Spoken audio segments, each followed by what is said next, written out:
So what's everybody seeing here? Everybody see the screen? Yep, we're seeing, I'm seeing right now, Class objectives? no. You went away from that, I think.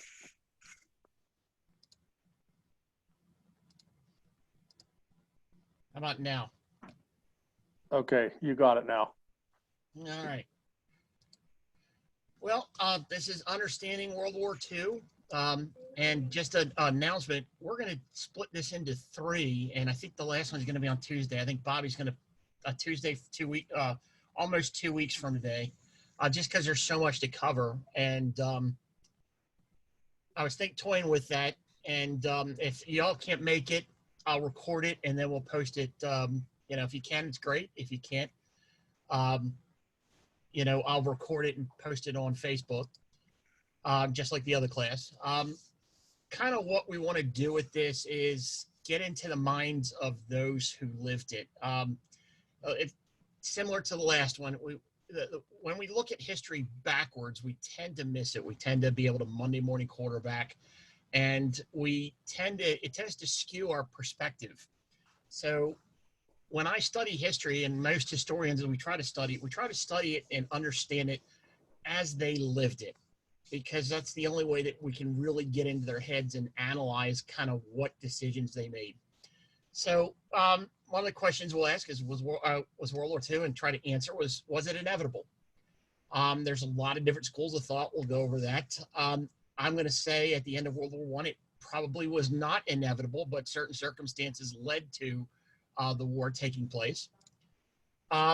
Why were the Axis so successful in the early years of the war? We're going to kind of go into that, especially today, because we're going to go into some military effectiveness and what their objectives and things like that were. Then why did the Allies win? And that's something else that people tend to forget, and we tend to overestimate our ability to win that war. Even after the United States entered the war with the attack on Pearl Harbor, through most of 1942, we were losing the war, meaning the Allies. And there was a fear in this country and in other places that we may not win the war. I think we tend to, and some of the documentaries tend to overplay that victory was inevitable once the United States entered the war, once Hitler attacked the Soviet Union, things like that. But it really wasn't. There was a good chance the other side was going to win this war. And again, it was Allied victory inevitable. I think we just kind of talked about that. What were the goals of each of the world powers before and during World War II? And that, we tend to think that, all the Allies shared all of the same goals, and all the Axis shared all of the same goals. And even, I'm going to tell you, the United States and Great Britain had different goals during the war, both before and during the war as things evolve. And even so, the United States and Britain, or the United States and Canada, or Australia, New Zealand, South Africa, and in India. There's going to be some differences there, and there's going to be problems between the Allies during the war that tends to get downplayed a bit.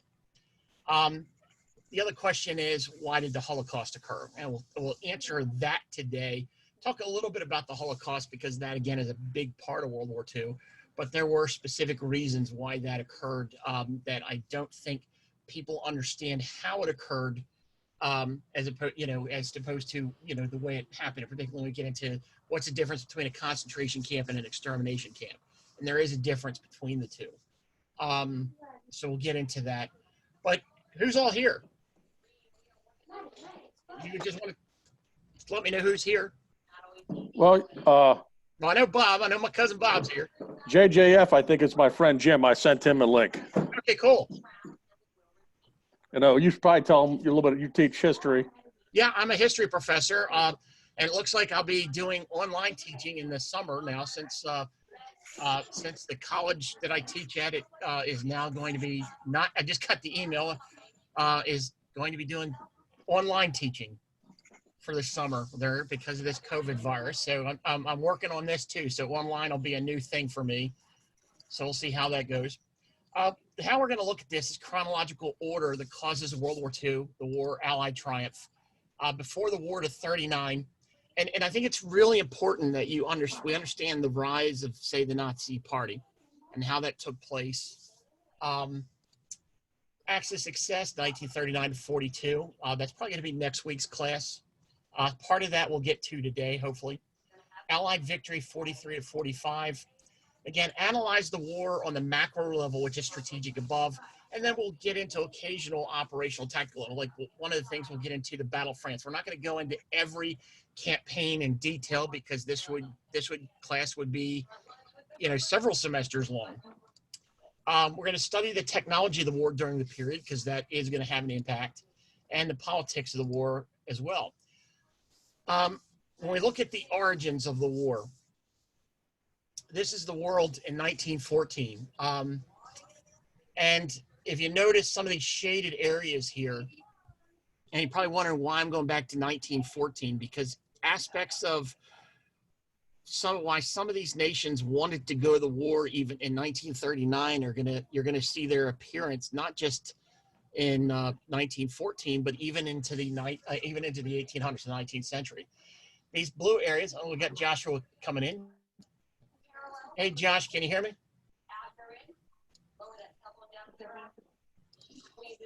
Hey, JJF was Jim, Bob's friend. Sorry, I couldn't unmute. We got a couple other people coming in, so just wait for them to come in here.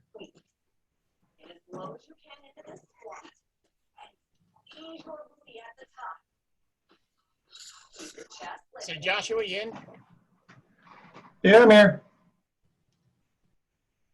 Hello. So what we're just talking about, just basic ideas of how we're going to do this. And what we're talking about here is we're going back to 1914 for the causes here of World War II. And in fact, we go a little bit earlier than that. But let's go back to that 1914 world map. If you notice these blue shaded areas and red and pink and orange and whatever, green in here, these are colonies. And in the 1800s, you saw the European colonies and the United States and at the end, Japan, they're going to start gobbling up pieces of worldwide territory. And this is that period of colonialism that you hear about, or imperialism is another name for it, where you have the British and French in particular gobbling up large pieces of the world. And you probably heard that term, the sun never sets on the British Empire, and that was largely true because they had outposts pretty much everywhere, stretching from Canada, Australia, New Zealand. Even though they're not quite showing up as colonies, these are part of that British Commonwealth. You've got the Brits in Hong Kong, down here in Singapore, Malaysia, and India, different parts of Africa, with Egypt here in this light shade of blue, the dark shade being the French. So at the end, and again, I told you why we go back to these origins of World War II. Look at the end of 1815, and this is what we call the end of the Napoleonic Wars and what we call historically the Long Peace. Now, the Long Peace doesn't mean that there was never any wars. That's not the case, but it was no major wars on the level of the Napoleonic War, which really was a world war. Because if you look at the Napoleonic War, it's going to be fought on practically every continent with the exception of Antarctica. So you have Britain and France. They're the leading colonial powers of Belgium, the Dutch, Spanish, and Portuguese maintaining smaller empires. Germany as a nation did not exist prior to 1871. We'll get into that a little bit, and that's going to have an impact on, if not necessarily Hitler, some parts of the German populace, what their motivations were. Japan, at the early part, particularly 1850, they hadn't opened up yet. They're backward and kind of isolationist. They're in that control of the Tokugawa shogunate. So they're really insular-looking country. They only have a couple of ports open to foreigners.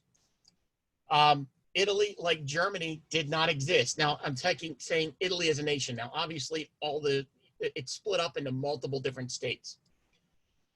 The U.S. was also beginning its manifest destiny, and why we didn't get into the colonial game outside North America so much is, well, we had North America to conquer. Believe it or not, the United States government at different times did look to acquire places like Nicaragua and even Cuba. The different administrations looked into that, even made offers to buy, particularly Cuba, in the 1800s, even going back before the Civil War. So you got this. Here we go. Let's see. Somebody else coming in. I think everybody's in now. So we have this situation here, this thing we call the German Confederation, and this is all of the German-speaking areas. You can see where I'm tracing with the cursor.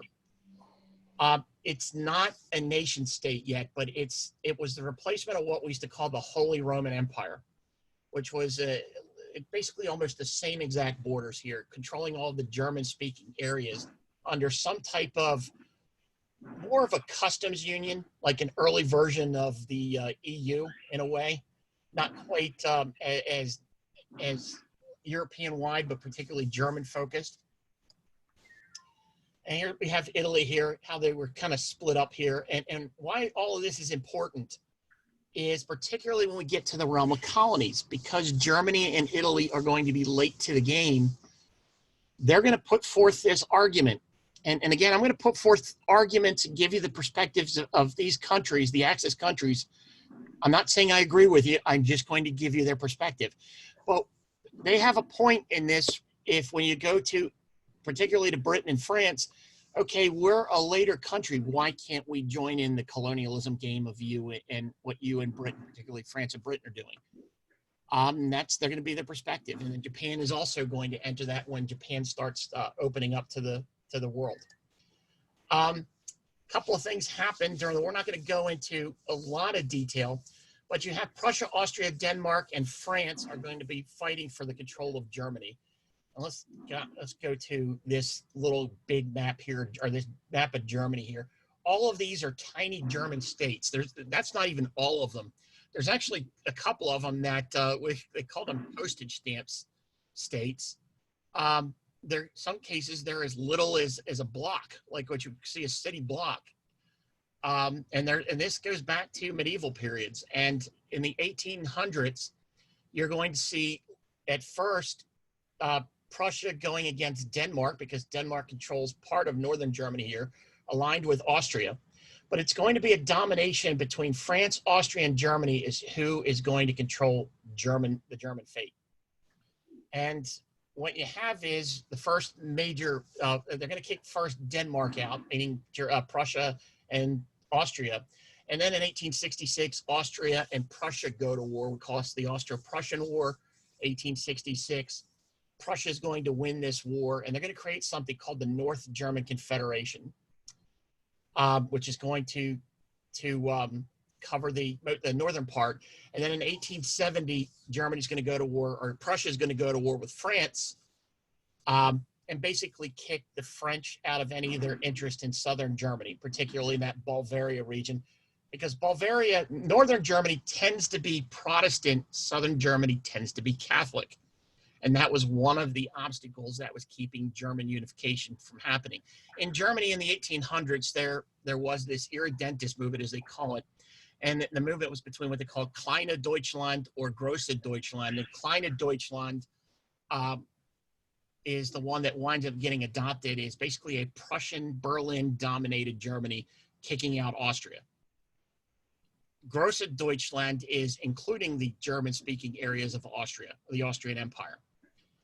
Now, since they're two states, and Austria at this point is not ready to give up, and they still want to consider themselves a world power, they're going to go with in the 1800s the Kleine Deutschland model. In 1871, Germany is going to become a nation, and they're immediately going to start looking for colonies. They're going to go into Africa, and they're going to go into a lot of these little Pacific islands and take them over, and they're not going to get a lot for them, but colonies are also prestige. And in the case of some of the African colonies, they will get resources. Namibia is going to be one of the big ones. What today is Namibia. That used to be what they called German Southwest Africa. You had German East Africa. And they're going to lose those colonies in World War I. But here is the Germanic-speaking areas, roughly. You've got Austria down here, what is Germany proper with that red line. And you've got well into Poland, and here's that Sudetenland area of Czechoslovakia. Keep these areas in mind because they're going to have an impact on World War II. So again, you got the unification of Germany in 1871, and basically that's going to be everything but this red. This is all going to unify under Germany and under Prussian leadership. So we have that German Reich. It's going to last from 1871 to 1918, and this is the Kaiser, which is basically the king of Prussia. And in Japan, and I'm going to skip a little bit some of this because, you know, these are just, this is stuff I've used for my class. If you want to go back later and read some of it, that'll be great. But what happens is the United States winds up sending a naval expedition under the command of Matthew Perry, and they open up Japan to the west. And what happens in Japan is they kind of look at the West and look at the rest of the world and say, man, we're really, really behind everybody.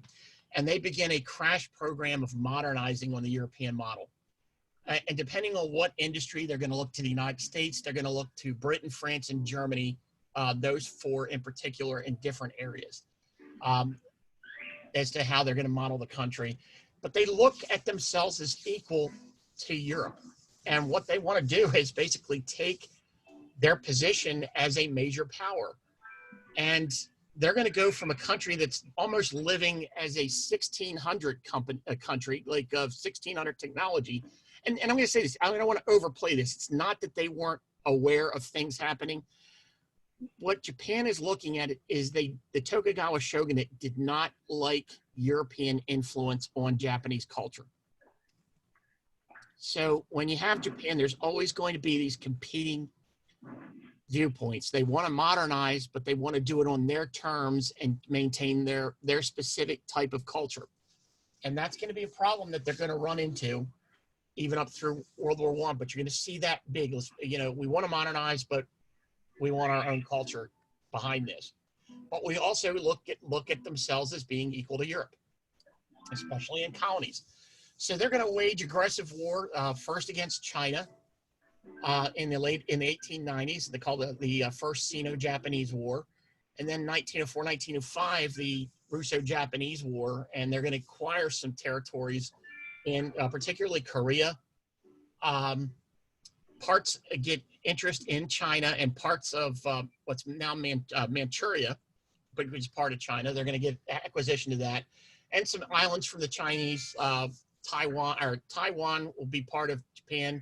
Hainan will be part of Japan that they're going to take from the Japanese. And this is, again, just their expansion. And they're also looking at places where they can colonize.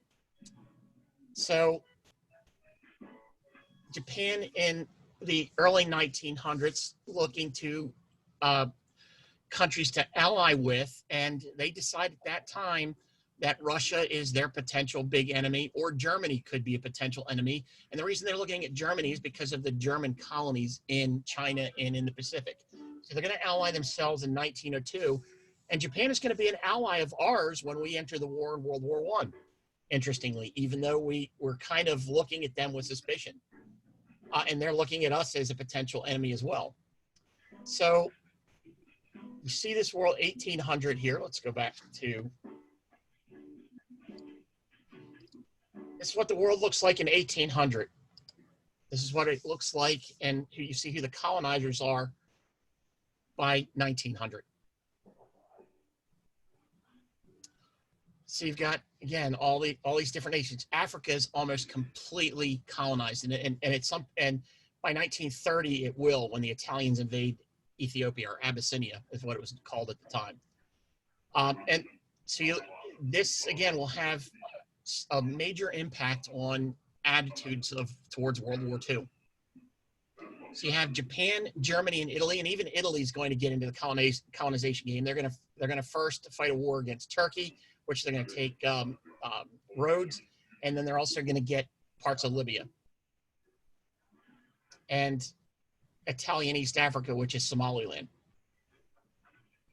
And their justification behind it is if Britain, France, Portugal, and everybody else was doing it, why can't we? Oh, by the way, the United States gets into this game. And first, again, it's taking over North America, and then it's going to be expanding outside the continent.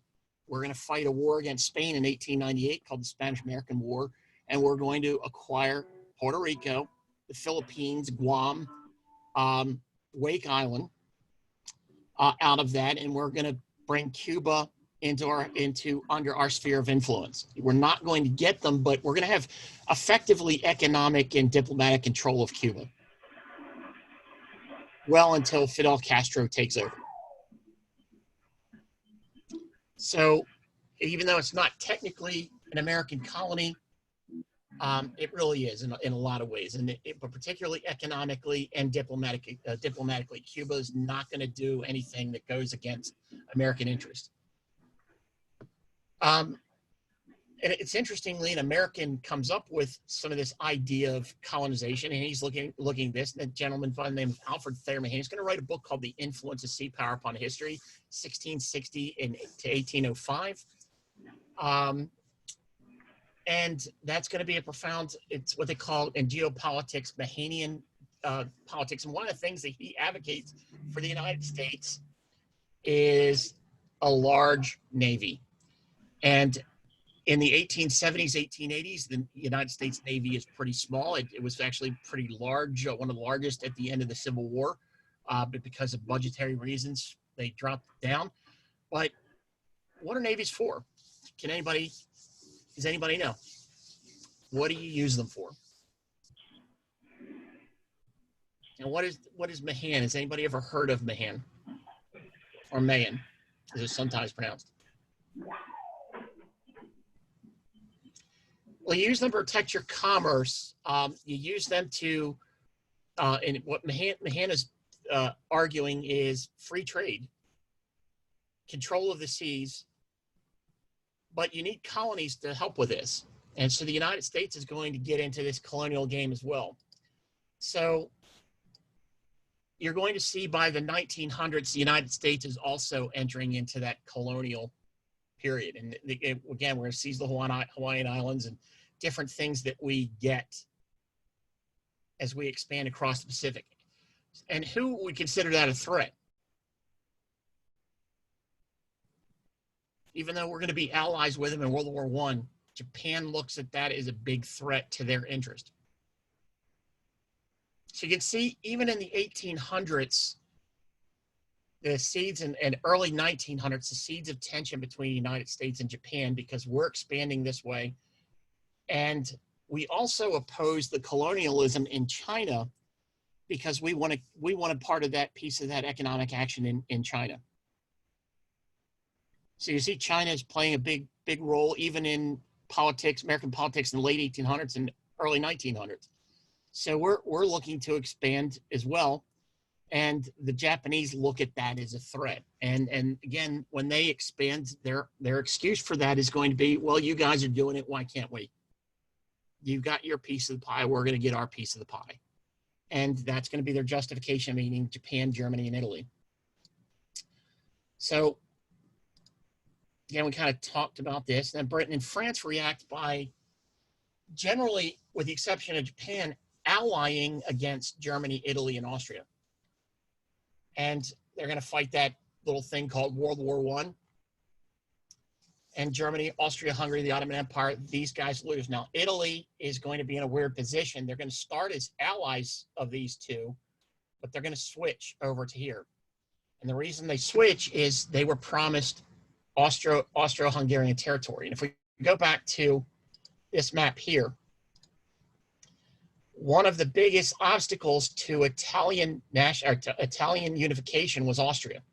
Austria controlled this part of Italy, and Italy had to fight a war, or at least what was going to be the Italian nationalist movement. They had to fight a war against the Austrians. So even though they're allied, there's areas here that Austria had controlled and in particular here, this is called the Trentino area. There's a lot of Italian speakers in Austrian territory and around this border area.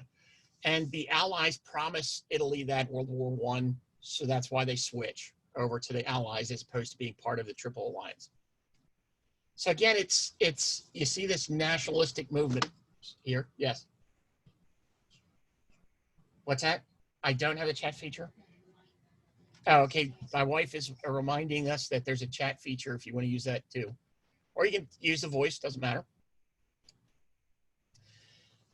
So let's look first at Austria. We had World War I takes place and the Triple Alliance, the Central Powers lose.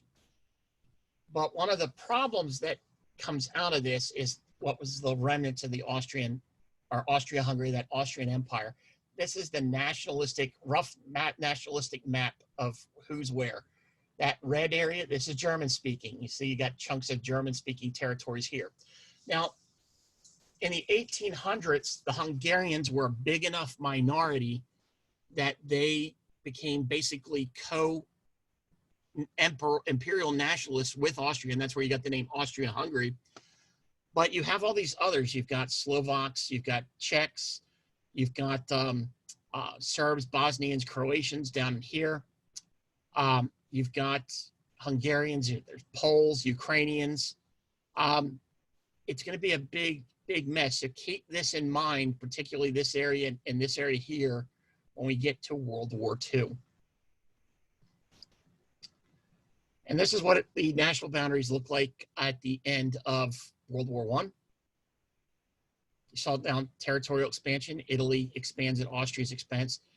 Poland is created as a separate nation, and Poland had been gobbled up by Russia, Austria, and Germany, or Prussia at first, and then Germany. They're going to lose that territory here, the Polish quarter. So Germany's going to lose some territories. They're going to lose Alsace-Lorraine. And now you have all these new countries, Hungary, Czechoslovakia, Yugoslavia. And this is what the world looks like 1914, 1918. And let's get back to that before I get to that next part there. Yes, okay, we got somebody coming in. Hey, John. Can you hear me?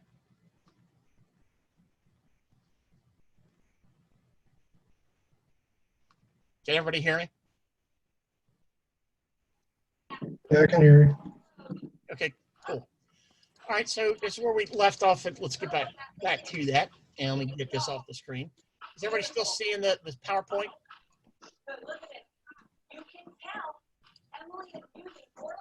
Is everybody seeing that map?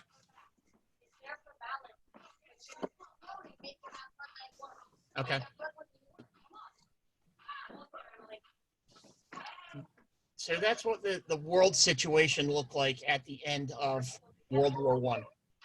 Now, we're going to talk about tanks and things like that, and airplanes and some of the technology in World War II, but a couple things that need to be mentioned. And this is kind of a little bit of a joke that I tell my students is, when did Germany start preparing for World War II? And that would have been November 12th, 1918, the day after they asked for the armistice. The German army went through some pretty radical changes in World War I, and you're going to see these changes move over into how the Germans fight in World War II. And one of the things that they come up with is they call it the Stasi troops, are basically use infiltration tactics, and they equip their soldiers with submachine guns.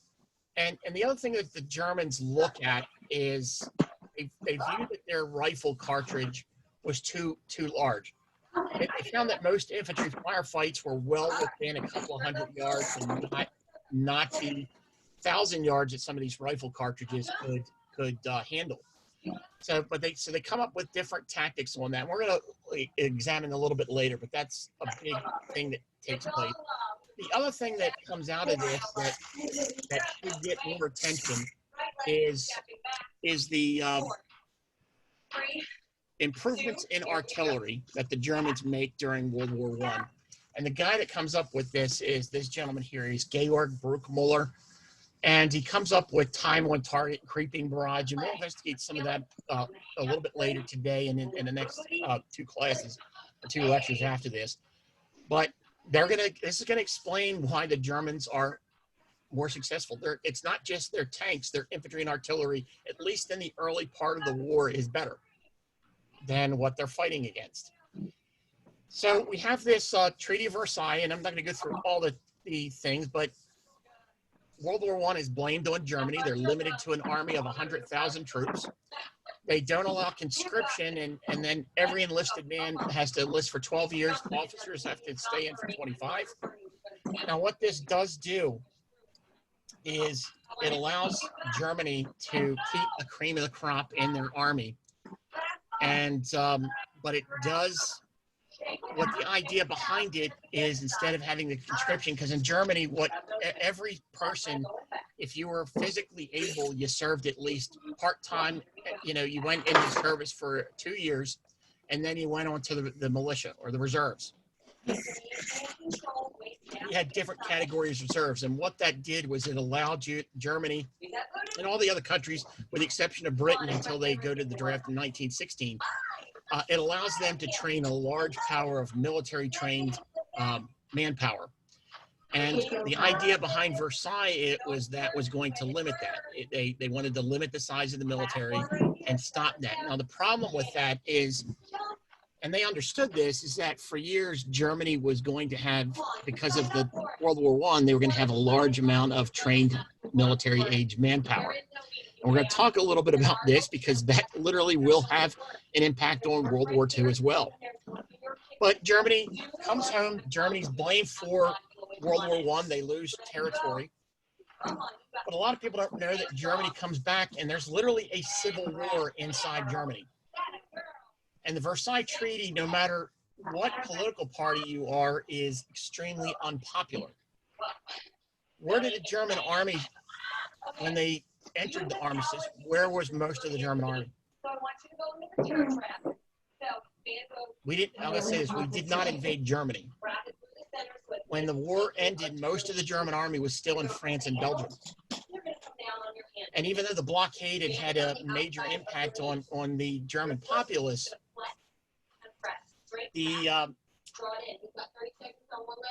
there's this idea that we were stabbed in the back.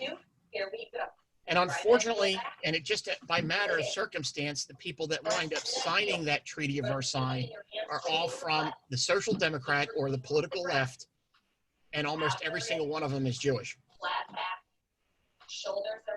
And that is going to have some impact of that stab in the back. And who are we stabbed in the back? By political left, and we were stabbed in the back by Jews. And that really had nothing to do with it. They just happened to be the ones that the people that were in power at the time. And there wasn't any conspiracy to get Jews into that position. It just happened by a matter of historical accident.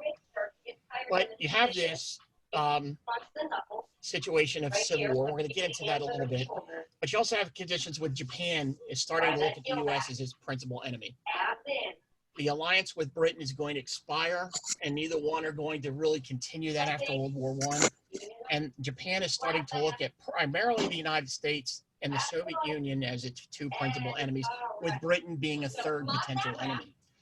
Now, you have Italy, even though they were an ally, and Japan was also an ally, but Italy is unhappy because they were promised a lot more than what they did receive.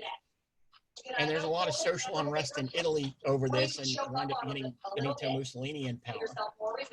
Now, Russia was one of the allies, and they're going to drop out of the war because of the civil war that takes place. And obviously, the Communist Party is going to win in Russia, and Russia is going to be a pariah. So you've got Italy unhappy with Britain and France, Japan not particularly pleased, Germany not particularly pleased with the situation after World War I because they lost and they're paying reparations and everybody's blaming them for it. You have Russia is now a pariah. Nobody has diplomatic relations with them. In fact, the United States, Britain, and France and Japan invade Russia in 1918, 1919. And, we take part in a small way, but we do fighting the Red Army. And we, are not real particularly happy that the communists are taking over. This is going to be in the United States. They call it the first Red Scare here. It's taking place in World War I. Let's see. Got a chat message here. I'm sorry. Is that you?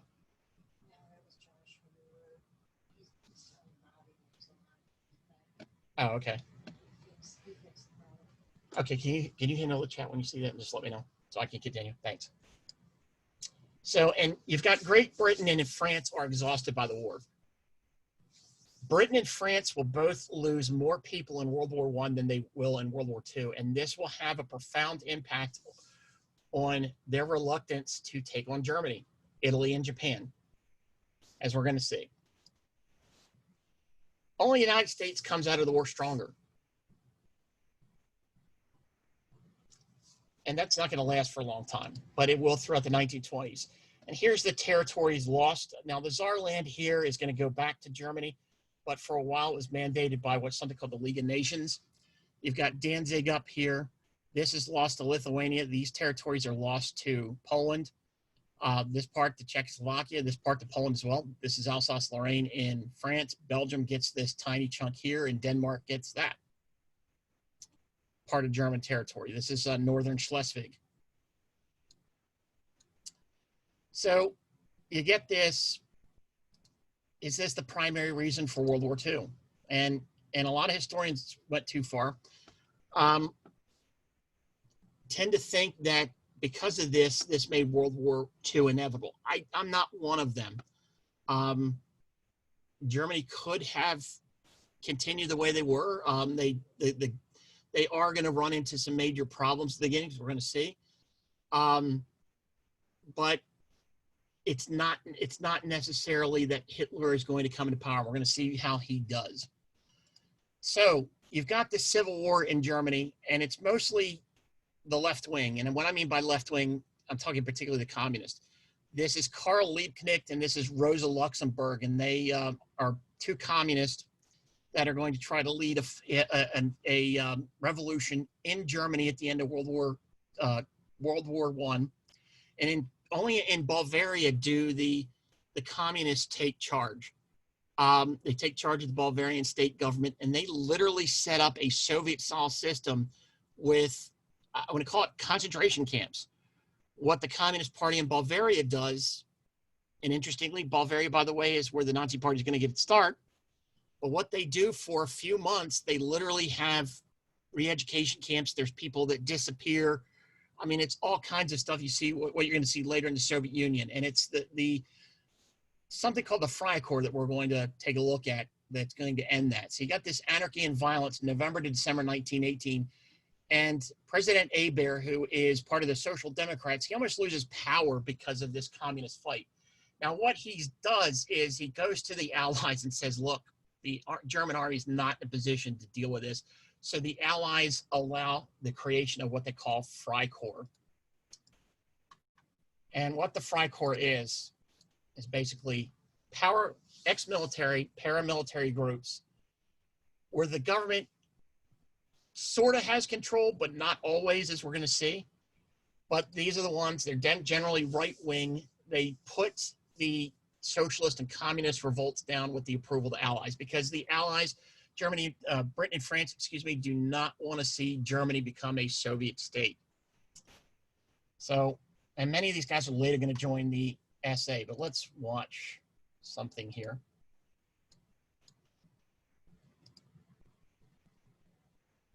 The Freikorps, Weimar Republic. As the First World War ended and Germany had been defeated, paramilitary groups emerged. The Freikorps formed from German soldiers returning home from the war. Their beliefs were nationalist, anti-Treaty of Versailles, and anti-communist. With the threat of invasion by the Red Army and communist uprisings in Germany during the German Revolution, the Freikorps provided a militaristic means of putting down revolution. The Weimar government itself also used the Freikorps for this purpose. In 1919, Friedrich Ebert and the Social Democratic Party called in the Freikorps to put down the Spartacist uprising. Spartacists were communists who wanted to overthrow the existing government. Two of the Communist Party of Germany leaders, Rosa Luxemburg and Karl Liebknecht, were murdered while under arrest after the uprising. The criticism of these executions by presumed Freikorps members brought criticisms on Ebert. Two Freikorps members were eventually tried but given light sentences. The Freikorps were also used to defeat the Bavarian Soviet Republic, which established in April 1919. 9,000 Reichswehr soldiers and 30,000 members of the Freikorps were used to defeat the communist fighters. When the Treaty of Versailles came into effect on January 10, 1920, Germany's land forces were to be reduced to just 100,000 men. The Freikorps were therefore expected to be disbanded, leading some Freikorps commanders to consider a government coup. A Freikorps unit called the Erhard Brigade attempted to overthrow Ebert's Weimar government in Berlin. Wolfgang Kapp was put in charge of the brief government after Ebert fled. However, the coup was quickly ended when the workers loyal to the Weimar government went on strike, cutting off water, gas, electricity, and transportation, and therefore paralyzing Berlin. After the Freikorps disbanded, many joined the Nazi Party and became members of the SA, pledging their loyalty to Hitler. Get your copy of Simple History. So you have this situation where it's extremely unstable in Germany, and you start getting parties like the Nazi Party coming out, and they're not going to be the only one. They're just going to be the one that winds up taking power. In January 1919, Anton Drexler forms the German Workers' Party. In September of 1919, Hitler, who was working for the Army intelligence, interestingly, with orders to infiltrate these right-wing groups, joins the Nazi Party. So he's sent by the Army to join this party and provide, like, be an informant is basically what they wanted him to do. Instead, he winds up joining it and eventually taking over. But at the end of 1919, the party's less than 200 members. And there's multiple right-wing and multiple left-wing parties in Germany. And here's the thing. If you're a soldier, and even if you're a moderate German, you're coming back, you just lost this war, you're embarrassed, the Allies are still continuing the blockade. They're going to do that for a few years after World War I. So food is scarce. You might be sympathetic to some of these guys, whether right or left, and because they're promising some type of action. And again, the Nazi Party is just one of many. But on February 1920, they changed the name to the National Socialist German Workers' Party. Obviously, again, that's what they're going to be throughout the rest, and that's the Nazi Party. Hitler is discharged from the army, and the Allies wind up disbanding 2/3 of the Freikorps when that takes place. You have the cap push in March of 1920, but the Nazis do not participate because there was not unity among the right-wing groups. There were rivalries between them, and that's why they did not particularly do that. Hitler also creates what they call the Ordnungstruppen, the precursor of the SA, and I'm going to explain what that means shortly. But by the end of 1920, they go from 200 to 2,000, so they are growing. And what happens is you get this, and I'm going to get back to this inflation here in a second, is you have all of these political groups. If you're a political party, you create a gang of thugs, and sometimes you put them in uniforms because, one, it looks cool, and the Germans are a particularly kind of militaristic society from Prussia. And the Nazi Party movement is the SA. And at first they're going to start as Hitler's bodyguard. And I mean, literally they would go to each other wherever somebody was having a rally or some event. If you're one of the opposition parties, you would show up and try to break it up. And generally it led to fisticuffs, all kinds of stuff, guys getting hurt, guys getting killed. This is only one. The Nazis are not the only party. They have the SA. Scoot back up here a little bit. These are some of the others. This is for the communists, they call it the Red Front. And this is the Red Front. And they're in military uniforms. They look like the SA. The Social Democrats have the Reichsbanner Schwarz-Rot and Gold. That's them. They're in military uniforms with banners. The other right wing has the Stahlhelm. Here's a march of the Schwarz-Rot and Gold, 1932. And you would see in Germany during the 1920s and 30s, these parties basically fighting street battles against each other.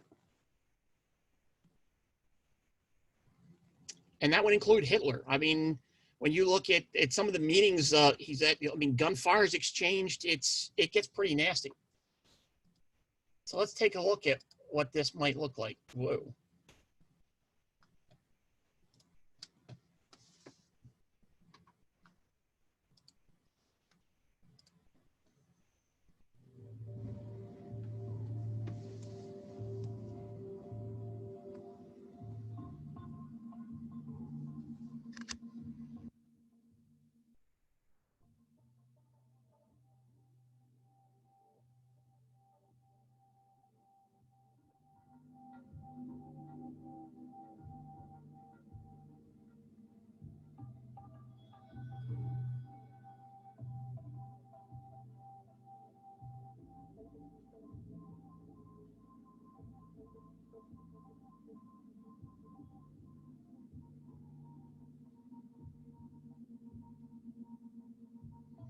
These look like red front there.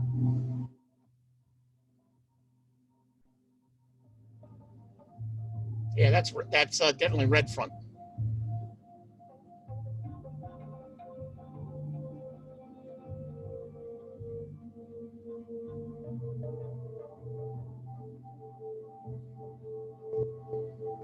This is going to continue at its worst up until the mid-20s, and then we'll take over again when the depression hits. You'll see this again.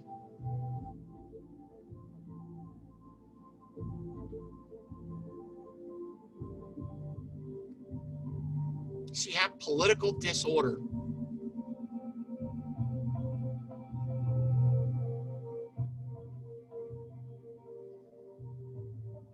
Now, what happens usually when you have bad conditions, the more extreme parties look more favorable. And I'm going to say this, we see this even in the United States. When things are bad, the moderate centralist parties tend not to do well. And that's what you're seeing here in Germany. And the alternatives are going to be the right-wing parties. Arguably, the Nazis are part of that on the right. And then you have the left with the socialists and the communists. This would be the Nazi party and the SA. You just saw Goebbels and Goering. This is not...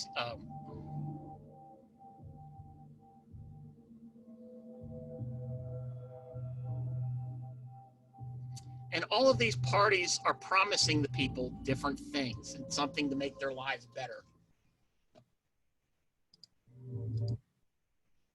This one's showing an SA march, or actually SS march here. Actually looks like both SS and SA.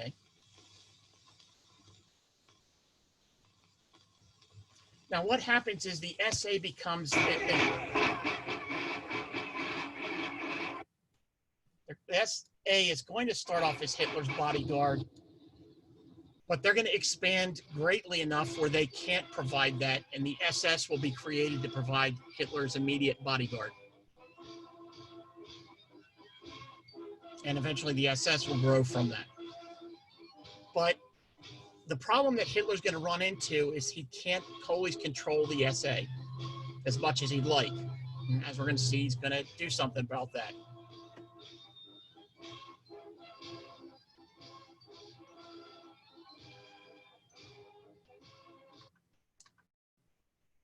Any questions on some of the stuff we've covered so far?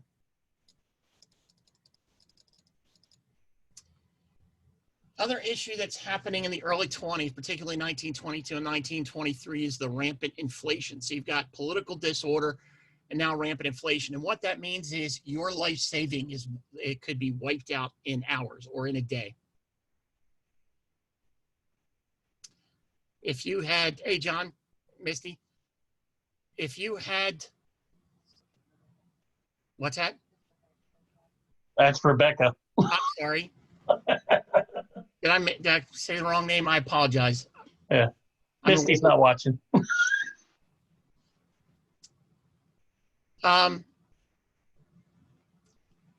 Your white life savings could be wiped out. It literally, you see people taking wheelbarrows full of money to buy a loaf of bread. And you got soup kitchens and all these things. And in 1923, the Nazis, who didn't take part in the Kapp Putsch under Hitler, they launched what is called the beer hall putsch. Now, that's not for the entire country of Germany. That's for the state of Bavaria. And it almost works. And one of the reasons they're able to do this is they have Erich Ludendorff, who was one of the senior German generals of World War I, supporting them. Now, Hitler gets crushed by the Bavarian police. And Hitler's going to spend from February 24th to December 24th in Landsberg prison. He's going to get kind of a light prison sentence because that was what was happening with some of these political agitators. They weren't spending a lot of time in jail. In jail, he dictates Mein Kampf. But the Nazi Party itself is outlawed, at least briefly. The SA is outlawed as well. And when Hitler's released in prison in December 1924, he says, I'm going to get power by legal means. And he makes that promise to the German people. And believe it or not, he does keep it. He figures out that trying to stage a revolution is not the way to go. That's going to put him at odds with a lot of people in the SA. So you see in January 25, they're reestablished. And Hitler starts losing even control of parts of the SA, but what they call the Strasser wing of the party. And this is where it gets a little complicated because the Strasser wing, and this would be Otto and Gregor Strasser leading this, they tend to be more socialist part of it as opposed to nationalist, which is more in line of Hitler's idea. The other, some of the people in Germany call them beefsteak Nazis. They're brown, meaning brown on the outside from the brown shirts, but red in the middle because they're socialist. So that's where you see some people calling the Nazi Party socialist and some people calling it right wing. It's really not traditional right. It's kind of this fascism and it's kind of this hybrid other group. So it really doesn't fit in either category, but in the Nazi Party itself, there is a decided left-wing socialist movement.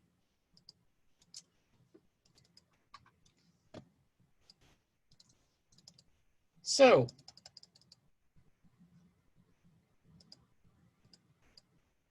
Hitler creates the SS. This is going to be the smaller of the two.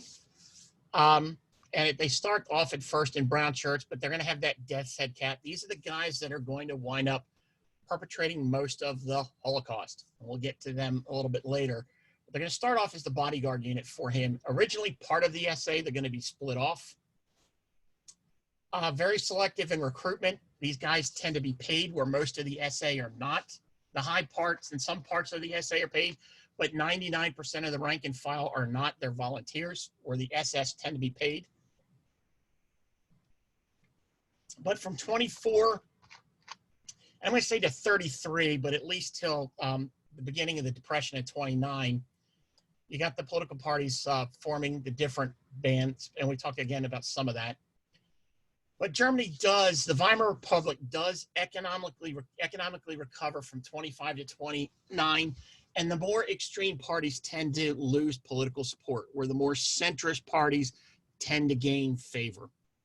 But that's not going to last. And in 1929, you have the stock market crash, and why did I just lose that again? What is everybody seeing here? You seeing this political party violence in the U.S.? Is that what everybody's seeing? All right, good.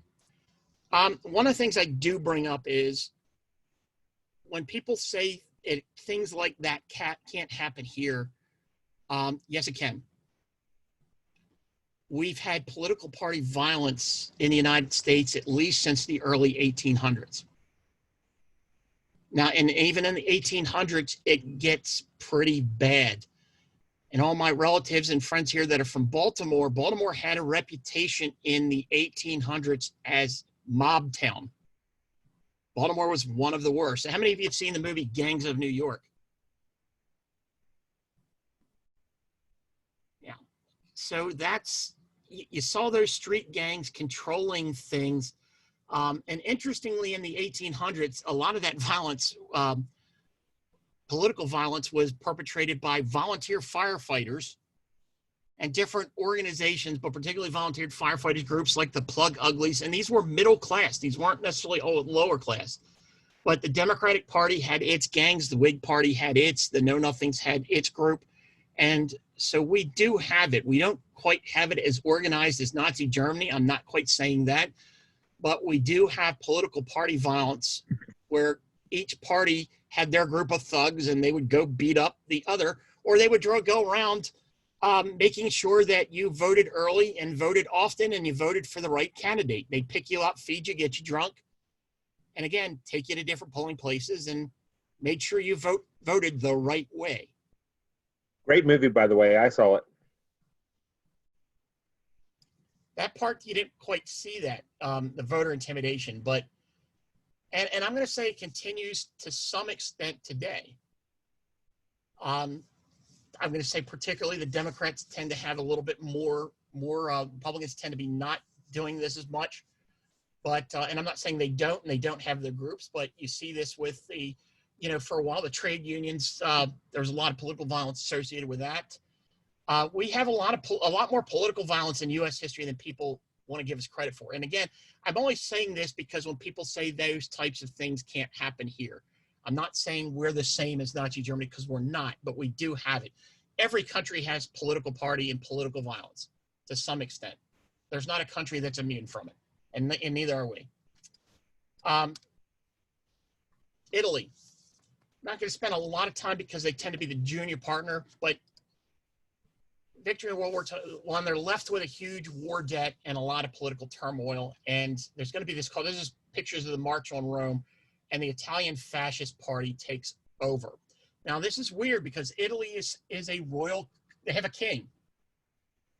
But the king does not, he acts as head of state. He doesn't get involved in the day-to-day running.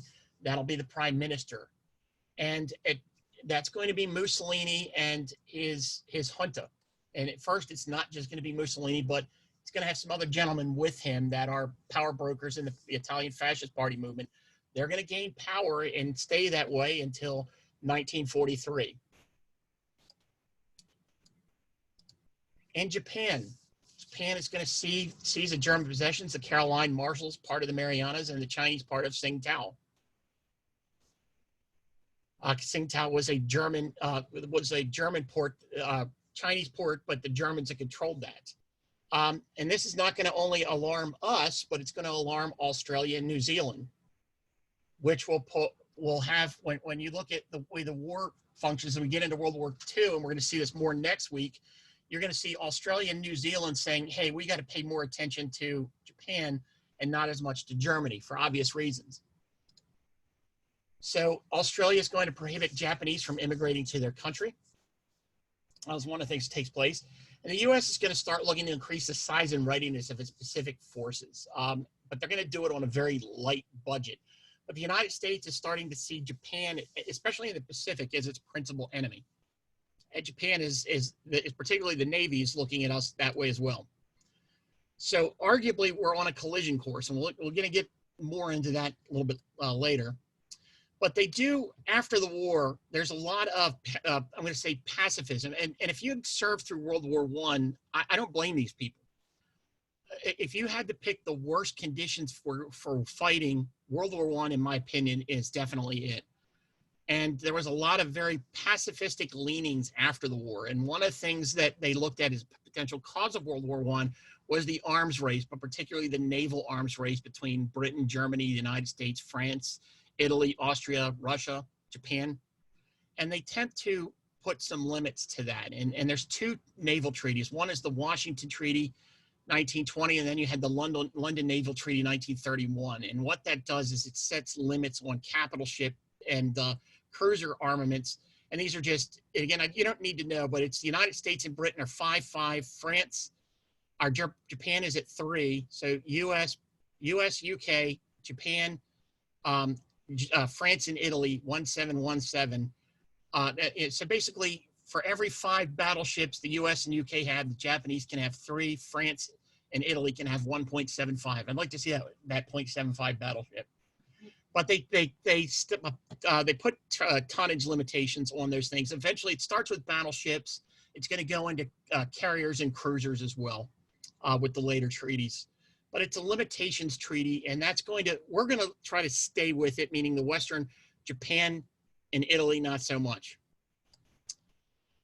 Japan in 1931 is going to move into take over Manchuria, which is they're going to create the puppet state of Manchukuo, which will become a Japanese puppet state, which is Manchuria's northwestern part of China. They call it the Mukden incident, and it's going to be the Japanese and Chinese fighting each other, and they win those concessions from it. Nobody recognizes Manchukuo except for Japan and countries that are kind of allied with Japan. They also have the Shanghai incident, which gets the Japanese to station troops inside Shanghai. And the city's demilitarized except for where the Japanese are, meaning the Chinese have to evacuate Shanghai. Then you have the Marco Polo Bridge incident, July 7th, 1937. And some people believe this is the cause because this is going to start the war, the Second Sino-Japanese War, meaning the war between China and Japan. And some historians date the beginning of World War II to that. So Japan is going to seize that, and we'll get into why a little bit later. This is just showing you some of that rape of Nanking, but this is going to occupy Japan, a lot of Japan's resources and attention. It's going to last from July 37 to the end of World War II.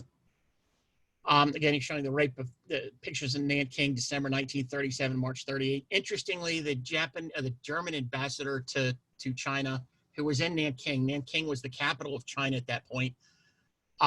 He objected to what was happening. So if the Nazis are objecting to an atrocity, it must be pretty bad.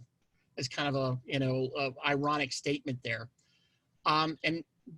There's a Panay incident, which the Japanese attack an American gunboat because we were allowed under the Boxer Agreement to patrol some of the waters in China. And we did this along with the Brits and French. There's I think a Steve McQueen movie called The Sand Pebbles. Has anybody seen that? What's that? Okay, about that? Oh, I'm sorry. Let me go back to chat here. Can you read off the chat messages, Bob?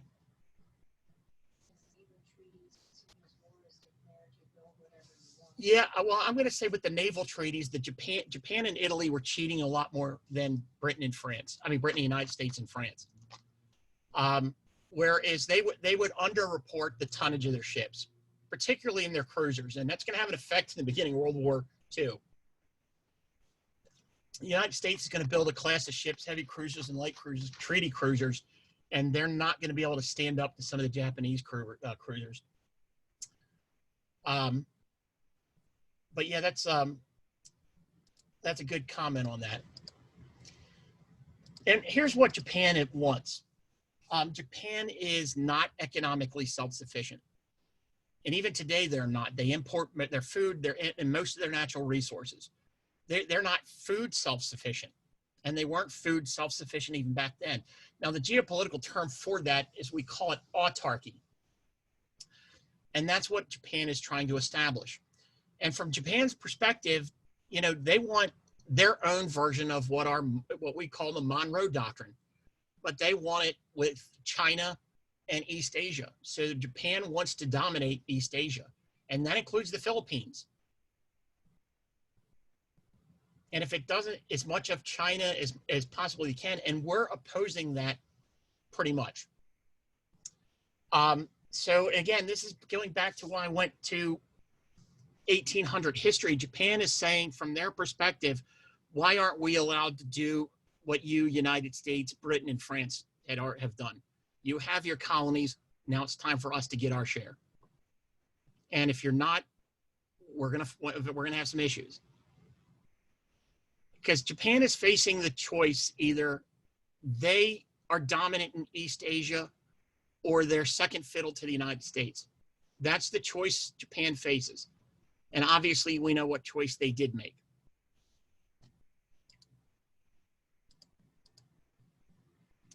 So you have China, and the other thing is they'd like to get a hold of that Dutch East Indies. The Dutch East Indies in the 1930s was the Saudi Arabia of oil. Now, Saudi Arabia obviously had their oil, but there was a lot less oil production there. The major oil production was in the Dutch East Indies. And it still continues today. And when I'm talking about, that's modern Indonesia.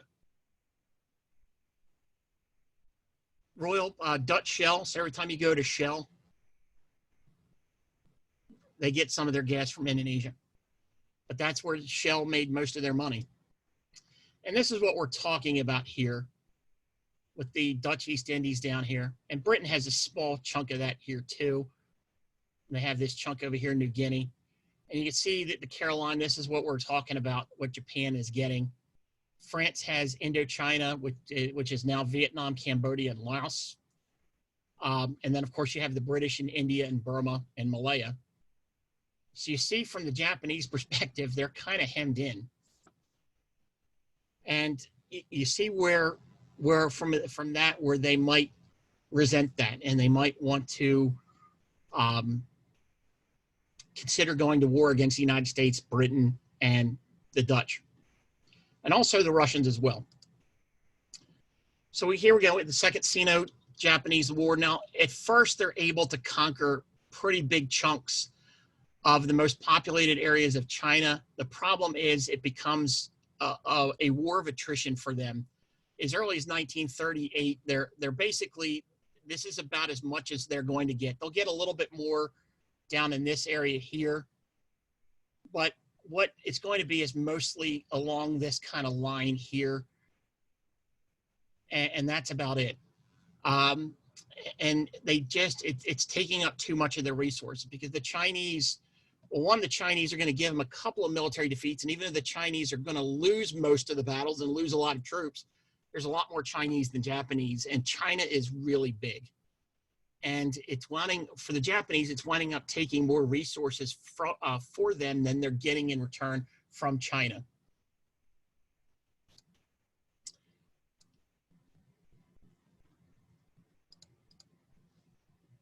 Up here, there's this border on the, let's see if I can go back to this map here.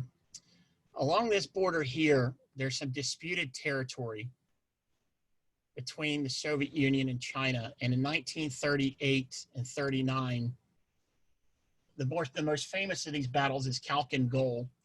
And it's literally pretty large battles between the Japanese and the Russians. And the Japanese come off on the worst end of it. Now, in the Russo-Japanese War, they had come off on the better end of it, but they don't here. And at least in 39, the commander out there is a guy we're going to run into, not so much today's class, but next week, and definitely the third third lecture, is Georgy Zhukov. He's going to be in command there, and the Japanese are going to come off on the worst end of it. And the biggest one is this Battle of Khalkhin Gol, or Nomen Han, and war's not declared. It's only in this particular location that they fight, but these are pretty large battles. And a lot of people believe that this is a reason that the Japanese did not invade the Soviets when Germany did, their ally did. Instead, they decided to move more against us. Any questions on that? So where we kind of left off, we left off in with Germany, we're getting into that Depression era. But remember I said earlier that the German army was thinking about the next war on November 12th, 1918. Now, and I don't want to make too many nefarious things with that. That's what an army does. I mean, an army's basic function is to protect the country that it serves. So we have this gentleman taking over the German army. His name is Hans von Zett. And he's going to take over what's called the Reichswehr at the end of World War I. And what he looks at, his job is to reform the German army and prepare it to fight the next war. And one of the things that they do is they sign this treaty called the Treaty of Rapallo in 1922. It's a secret treaty. And what that does is it allows the Germans to send officers and set up training camps inside the Soviet Union. And what the Soviets get out of it is German technology and German industrial prowess. So the Germans get areas where they can train outside of the British and French observers for the Treaty of Versailles, and the Russians get technology out of it, meaning they get German engines, German things, and German development that's still continuing clandestinely in Germany. And one of the big training areas is a place called Kazan in just east of Moscow, where these German officers are sent out. And for both, it's good. It's a good thing. I mean, Germany can't rearm openly, so they do things secretly. And the Soviet Union is still a pariah, and they're going to be a pariah until late in the 1920s and early 1930s. So the other thing that the Army does is it supports glider clubs, athletic rifle clubs, things like that. Anything, hunting clubs, anything that's remotely military, even if it doesn't sound like it, rocket clubs, believe it or not. The Army gives a little bit of money clandestinely towards that. They also form, and this would be their former, their Air Force, what was part of the German Army in World War I, they form Lufthansa, which still exists, by the way, but Lufthansa has a secret military development department. So even though it's technically a mail carrier and passenger carrier airline, yet they literally run it along war military lines, and they do have secret development. So they keep their basically their a lot of their pilots flying. And they have an area, a technical department that's secret, where they look at technology under code names like fast mail carrier, which could be a fighter or a bomber, you know, and it's pretty interesting how they get around it. And this is just a couple, these are just 3 examples. These are the first tanks that they developed in the late 1920s, early 1930s. Now, I want you to see this. This is before Hitler. This is called the, technically the code name for it was light agricultural vehicle with a 37 millimeter gun. They build it in secret and in Russia, and they ship it out to Russia. This is the heavy agricultural vehicle with a 75 millimeter gun, short barreled 75. This is the Heinkel 51 fast mail carrier. Now that does go into Lufthansa service as a fast mail carrier, but it's really impractical. It's really a prototype, either a kind of hybrid fighter bomber. And the Allies aren't stupid. They know some of this is going on. Or they know something's going on, you know, and they do look at some of the Lufthansa planes as, okay, what are you guys doing? The other thing that Germany does do is some of their big companies, they move them to Switzerland and Sweden, and they set up factories there where if you have part of the Krupp factory or some of Juncker's, they can undergo weapons development there, even though the companies are German controlled. And they set up a lot of shell companies and things like that to hide that, as to who might own that. But the thing I want to say is the German army is already preparing this well before Hitler gets into power. A couple other things I want to go into. The Germans never used the word blitzkrieg as a doctrine. There's no doctrine in German history called blitzkrieg. If you look at all the German technical manuals, it's called Vernichtungsgedanke. Now, you're going to see a lot of documentaries that aren't particularly well done. And that's why if you saw some of the posts, like the abuse of German military history, it was one of the articles I posted. It's done by a lot of people that really don't understand German military history. Some of the documentaries I see when I see blitzkrieg a lot. Now, blitzkrieg is a word created by the media. If you went to the German army in 1930s and said, show me what's blitzkrieg, you would get puzzled looks from the German officers. They did not look at the tank and the airplane as revolutionary weapons. They looked at them as evolutionary weapons. They're practicing the same type of war that existed for Prussia back in the 1800s. The tanks and airplanes are only a means to an end. And let me explain. Vernichtungsgedanke is basically the encirclement battle. Now I went backwards here, and I apologize here. If you're going to look at how the Germans fight, Vernichtungsgedanke is basically meaning it's called the annihilation concept. And they do that by encirclement of the enemy forces. And I'm going to show you, particularly next week, if you look at an animation map of how the Germans move, and it's pretty accurate, you're going to see the Germans, when they're successful, it's encirclement battle after encirclement battle after encirclement battle. And if you go to German military writings at the time, I'm going to skip ahead of this here.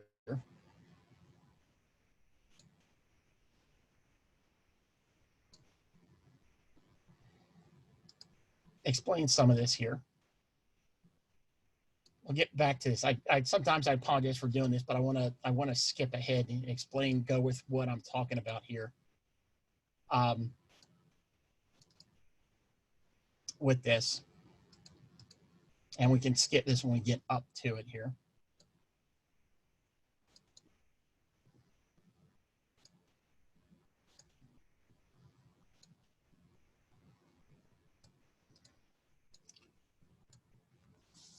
They stress the concept of annihilation, Vernichtungsgedanke. Now, what the Germans wanted to avoid at all costs is what they called the sitting war. So they developed our positional war, Stellungskrieg. Now, from the German perspective, wars need to be short in duration, fast-moving encirclement battles where the enemy's armies are annihilated. And what I mean by annihilated, even if they're captured. So they're looking to create, in German doctrine, Vernichtungsgedanke is the overall concept. They want what they call a war of movement, Bewegungskrieg, in order to create battles of encirclement, Kesselschlacht. They wish to avoid a World War I at all costs, because when Germany gets into wars of attrition, they lose. Especially when they're going up against enemies that outnumber them. And they'll see that when Britain and France and Russia are allied against them, and maybe the United States. But it's what it is it's concentric assaults, basically surrounding someone, enveloping someone to create an encirclement. I'm going to skip this myths of British influence, but here's what it looks at. So they create this Panzer Division in the 1930s. And the Germans realized that tanks by themselves do not work.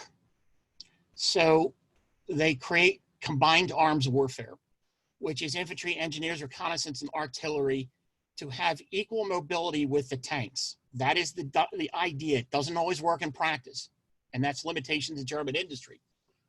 But they create this self-contained force, the Panzer divisions, and then also something called a motorized infantry division to support this. So it's going to construct deep penetrations to destroy and dislocate enemy artillery. But why we get it wrong is a lot of U.S. Army armor enthusiasts misuse German military history. I like what Dan Bolger, who was one of the commanders at JROTC at Fort Polk, when he's lieutenant general, he called it Wehrmacht penis envy.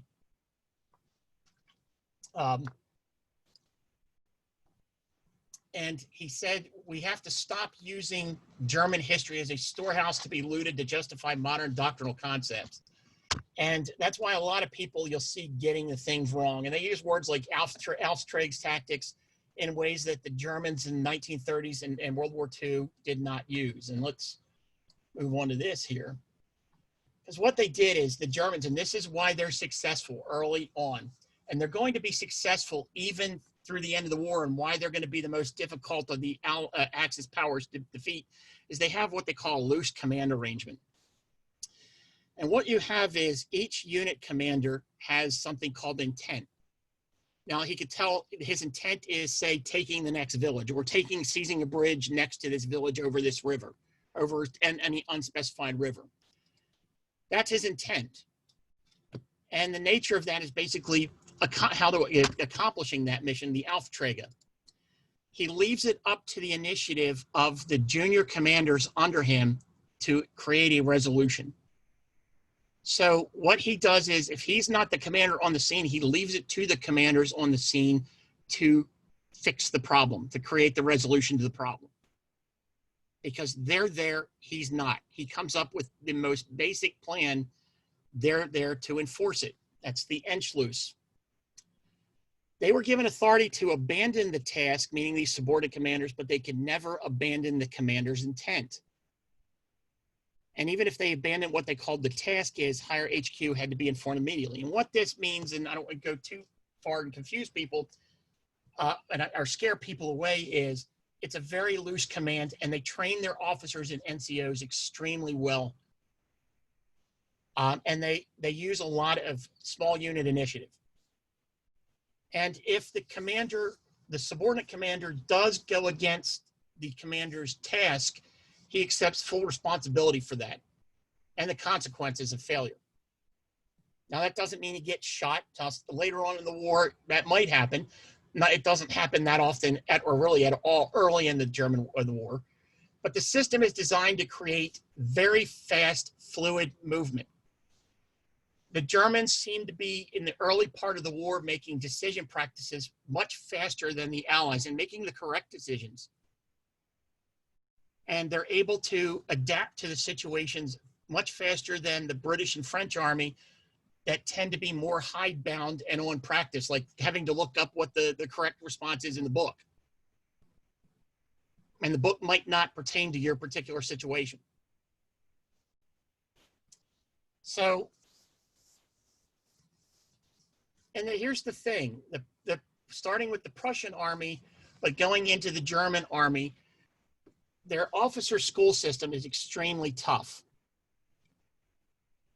But when they're talking about concepts of war, they use what we call the dialectic approach. If you look at Clausewitz, it's almost like a discussion. And that's his view of how to use military history and how to use military science is, Clausewitz understands, and the Germans understand, I can't give you a set answer for every situation. You have to use basically common sense and what you've been taught, intelligence, what you learned from history. But you have to adapt it to each of that situation. And here's the thing, and I don't want to get people to make this, the United States Army after the war found out that even as late 1944, if all things were equal between an American unit and a German unit, the average American unit and the average German unit, the German unit won 90% of the time, roughly 90% of the time. Now that is different if you had a veteran American unit, and we'll get into that a little bit later in this. But if you had, I'm talking about your averages here. A veteran American unit might be better than a particular German unit, but generally, all things being equal, the German army individually was the best army in World War II, even though they lost. That was a conclusion of pretty much a lot of the military historians from that. And I do agree with that. The problem later on for them is they're going to have some lack of training, and we get better.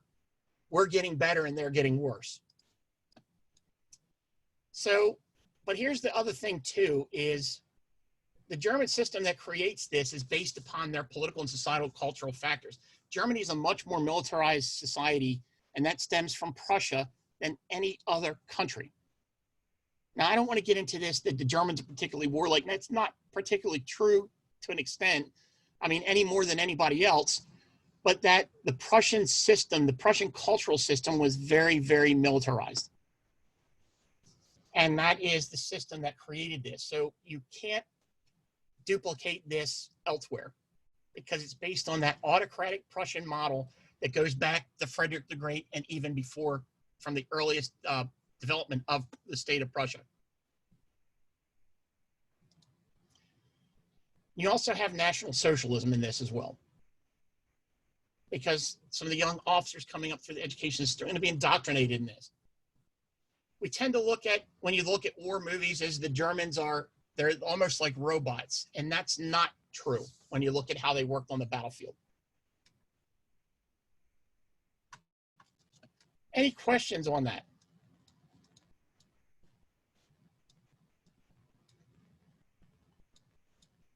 Any questions on what we were talking about? No, we're good. Let's take a look. Today I will talk about the German army expansion from 1933 to 1939. So basically, after the National Socialists took over in 1933 to the beginning of the Second World War. Big thank you here to all my patrons for voting on this topic. Now, in 1933, there's still a limited expansion. The National Socialists take over and Hitler promises the generals to reintroduce conscription, but he doesn't say when, because the situation for Germany is still rather insecure. The army is still very small size, around 100,000 men. And what is different is the existing projects the funding is all confirmed immediately. So there's more funding and recruitment is also basically doubled. Another aspect that happens is the Reichswehr, the German armed forces at this point, will train the Sturmabteilungen, the national stormtroopers, so to build up a reserve for the Reichswehr. And also in fall, Germany leaves the League of Nations and France and the United Kingdom's reaction is very limited. So Germany is basically confirmed in its course and Hitler continues to diplomatically talk bilaterally with France and the United Kingdom and tells, okay, I want to have 300,000 men army for peace. Just so basically 3 times the numbers we have. This is our goal. And in October 1933, the number is already at 112,000, but not a major increase. So a bit more than 10% increase. So now let's look at 1934.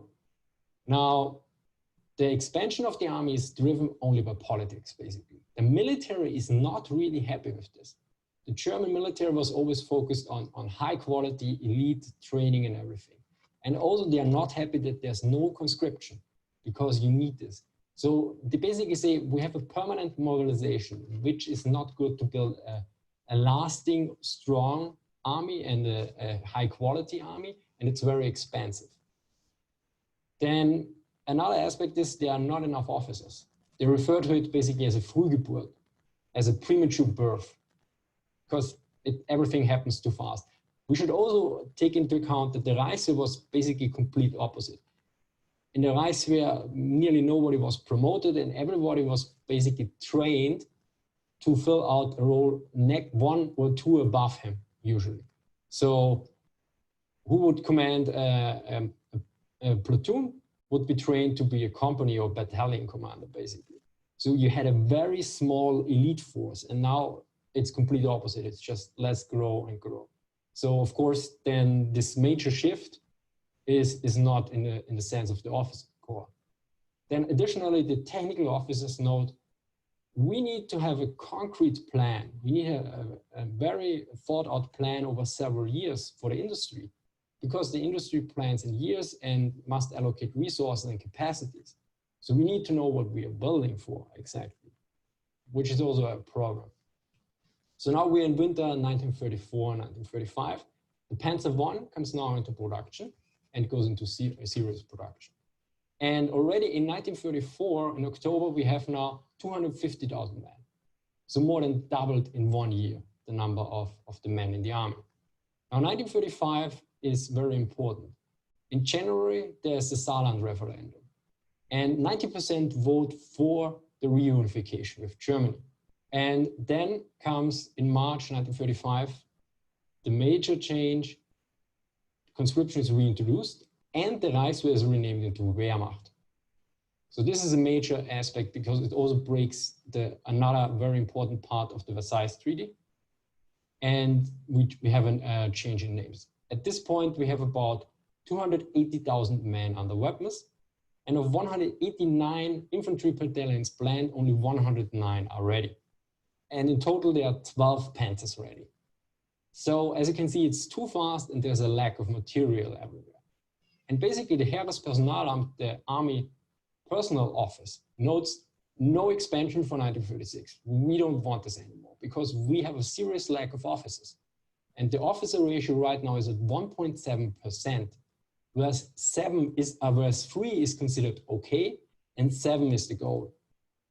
So the number rises to about 2.4% with the Ergänzungsoffiziere, which are replacement officers, but they are usually not considered up to scratch sometimes. So, and the elitist view of the Germans is always, yeah, well, we need that number.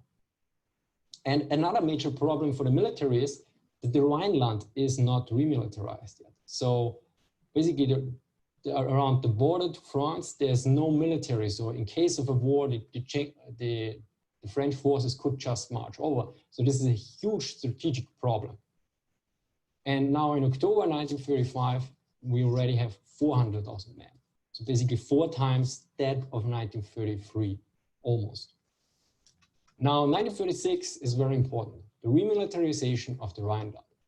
But this happens very cautiously initially. They only send 3 infantry battalions. So not to draw up any problems that there's not an escalation to a war. The remilitarization of the Rhineland is of course very important because now the border to France is better secured. This weak point or weak area, which I mentioned before, is gone. Additionally, way more manpower and very important parts of German heavy industries are located there. So the armaments industry also increases. Then still, the military notes, this is all too expensive. And we have now 2 options. We need to reduce the speed of the expansion, or we need to see action. We need to see action. We must have a war sooner or later because this doesn't add up. We can't continue this way. And Hitler notes, not as answer to this, but in general, he declares in 4 years, the Wehrmacht and the industry must be ready for war. He declares this publicly and also in an internal memorandum, in a Denkschrift. So basically, 3 years before the war starts, he notes, okay, in 4 years, we should be ready for war, so for 1940. And the plan for 1936 is basically to have 102 divisions ready in October 1939. And in real life, in September 1939, the German army reached 103 divisions. So one might argue, hey, everything went fine, which is not entirely clear, which is not particularly true, because in this original planning, it was not assumed that Austria nor Czechoslovakia would be integrated. And this is very important. So with the Anschluss, the occupation of Austria, there's a lot of manpower and equipment gained, as is with the end of Czechoslovakia. And from about 9 Austrian divisions are basically reorganized and redistributed to 5 German divisions. And the war material from Czechoslovakia is estimated to be sufficient for 15 divisions. So there's a lot of equipment and... If you don't understand what he's saying, I'm going to go over that. This guy here, he's a military historian by profession. And one of the reasons somebody asked why I don't have or I should have a YouTube channel, I may be doing things with him in the future. He's better at this kind of stuff. I'm terrible at production and programming and things like that. He is. So that is a possibility. I did send him a message and he was amenable to that, working together on some things. He works with other people. This is the channel is Military History Visualized. He also has another one called Military History Not Visualized on YouTube. So he is a very, very, very good military historian. He's from Austria, but some of the things he's talking about, I wanted you to just kind of keep a little bit of this in mind. We're going to go over what he's talking, some of the stuff he's talking about, but I thought this video was really, really good. Manpower incoming that wasn't there earlier. I mean, 15 divisions is equipment. This is more than, I mean, this is about 15% of the number they reached in 1939 in war material. Also in October 1936, the number is now at 520,000 men. So basically a 5-time increase from 1933. Now, the timeline from 1937 to 1939 is basically a lack of resources and further expansion. There are major resource problems. For instance, only 50% of the copper that is needed is there. There's also a lack of iron and steel just for the production of war material. But additionally, the Westwall, the fortification on the Western Front, is also being built, which also requires steel and iron and other equipment. So there's this major, resources, they are not there. And the industry is to a certain degree is at 50% of its capacity. I'm doing, and some of the videos we see, we get a couple through this. I'm going to stop them and talk over them, or not talk over them, but talk. Because I do this with every war movie I watch, and my wife, who's also the co-host of this tonight, will tell you I can't sit through a war movie without commenting on it. Drives her nuts. But some of the things he's talking about is why certain decisions when we're going to see that, and we're going to go over that, why decisions were made to go to different places. And it has a lot to do with resources, material, why certain military operations take place, why, when and where, and it's because of that. And that is, it's whether it's iron or oil or whatever, you're going to see that in World War II a lot. Due to the lack of resources at certain points, and sometimes under 50%. So the expansion is continuing. So in 37, in October, the number is about 590,000 men, and 1 year later, in October 1938, at 760,000 men. As you see, it's continually increasing about 100 to 150,000 men per year. Now, here's the very important and interesting aspect. In summer 1939, the field army is not considered ready to war. The German military leadership notes this field army is not ready for war. And basically the officers in their memoirs later wrote the same. So they considered we can't go to war with the Heer, with that part of the Wehrmacht. Which to a certain degree probably is quite ironic considering the early successes of the Wehrmacht. But yeah, that's what they thought was the situation. To summarize, from 1933 to 1939, the German armies saw a continuous increase every year besides 1933. The increase was about 100 to 150,000 men each year. The military wasn't... And what he's saying is, so even when Hitler comes into power, we'll go over that briefly, it's going to take several years for the German army to expand. And I'm going to give you a very, very rough way how they do it. They build up their divisions to about 133% strength. And then they split those divisions in roughly 3 every year. And there's like Series 100, Series 200, Series 300. And it winds up in their divisional number generally. And there's this like pattern. So it's like each year, almost every division, with a lot of exceptions, but each particularly infantry divisions winds up getting split into 3 every year. And then that division brings on new recruits, gets them trained, splits again. And you're going to see that over and over and over again for several years up until 1939. So he's giving you a little bit more detail and giving you kind of the rule of thumb. But again, there are exceptions to that. Particularly happy with this situation. The expansion was mostly driven by political matters. And the military wanted a slower expansion, but a more fundamental one. So they wanted conscription from the very get-go, and they wanted to have a proper officer education, especially since the officer ratio was very low. Another problem was there was a major lack of war material, which could certainly be circumvented by the Anschluss and especially by the end of Czechoslovakia, which provided around material for 15 divisions. The industry had major problems just before the war because there was a lack of resources, and this sometimes was far under capacity. So in many ways, the rearmament was very, very improvised and very haphazardly done. So as always, sources in the description. Thank you for watching and see you next time. So you get Hitler. He's offered a position July 1932. You got the stock market crash. The extreme parties left and right become the most popular again.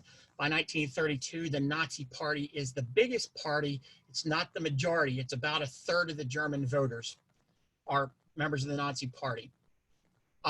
So Hitler is offered the vice chancellor position. He refuses. The president of Germany is there was not. We're talking about Erich Ludendorff before, but Ludendorff's de facto boss, or de jure boss, if not de facto boss, was a guy by the name of Paul von Hindenburg, and he's the president. And in Germany, the president tends to almost act like the a Kaiser in a way. He's head of state. He does have a lot of emergency powers, but he lets the chancellor run the country, basically, as the prime minister. But Hitler's offered the vice chancellorship. He refuses. He does run against Hindenburg for the presidency and loses. But what happens is you're seeing the German government, because the German governments are, and they still continue this, where they're not like the Democrats and Republicans. They got multiple parties. And then when they get into power, you have to form a coalition government. And when you lose the confidence of one of the parties in the coalition government, you lose, a lot of times, in most cases, lose that majority and the government collapses. Seeing that, if you looked at Israel, how many elections has Israel had over the last 2 years? You see that there. And it's that European parliamentary system. So what Hitler is, he does get appointed on 30 January 1933, appointed chancellor of a center-right coalition government. The Nazi Party is only one part of the government. So Hitler's now in power, but he can't just do whatever he wants across the board. Now he's able to expand the military almost immediately because everybody wants that pretty much, including Hindenburg. But you can't just go in and do everything he wants to do because he's not there. And one of the things he has to deal with is this SA. And the SA, by this point, was under the command of a guy by the name of Ernst Röhm. And Röhm was Hitler's superior in the army in 1918 and 1919 that sends him to join the Nazi Party. They're friends. Röhm is head of the SA. And Röhm, though, has some different ideas. What Röhm wants to do with the SA is replace the army. So what happens is Hitler makes a deal with the German army to suppress the SA. And he does that on 30 June 1934 to July 2nd, 1934. It's called Night of the Long Knives, even though it's more than one night. They arrest Röhm and wind up executing most of the SA leadership. And this neuters them. And this is where the SS starts taking over more and more of a more dominant role. And the SA loses a lot of its importance from this point. It doesn't go away, but it loses a lot of its importance. And what winds up happening is they all know that Hindenburg's not going to last. So the army makes a deal with Hitler, and the deal is, all right, you suppress the SA and we'll support you as president. We'll give you that political support, and we'll do that loyalty oath to you. And I don't want to take away the responsibility for this here, but Hitler still has to prove himself as a bad guy. He says a lot of weird things, but he hasn't taken that kind of action that he's going to be more infamous for it later. And so a lot of people like him, the things he's doing. He's expanding the army. He talks badly about the Versailles Treaty, which most Germans want to get rid of, don't like. And he's talking about bringing order back to Germany and improving the lives of the people there. So he's got to prove that he's bad. These two gentlemen, that's Heinrich Himmler and the head of the SS security, Reinhard Heydrich. They're the ones that kind of mastermind this, Night of the Long Knives. They're going to wipe out a lot of other political opponents, but they're going to get that army cooperation. And Hindenburg gives his blessing because Hindenburg doesn't like the Nazis and Hitler so much, but he really hates the SA. Hindenburg's old army, old imperial army. And he thinks the SA are a bunch of street thugs, which in a lot of ways they are. So again, military makes that Faustian bargain here. So Germany really starts openly rearming, not fully right away, but by 34, they've repudiated Treaty of Versailles.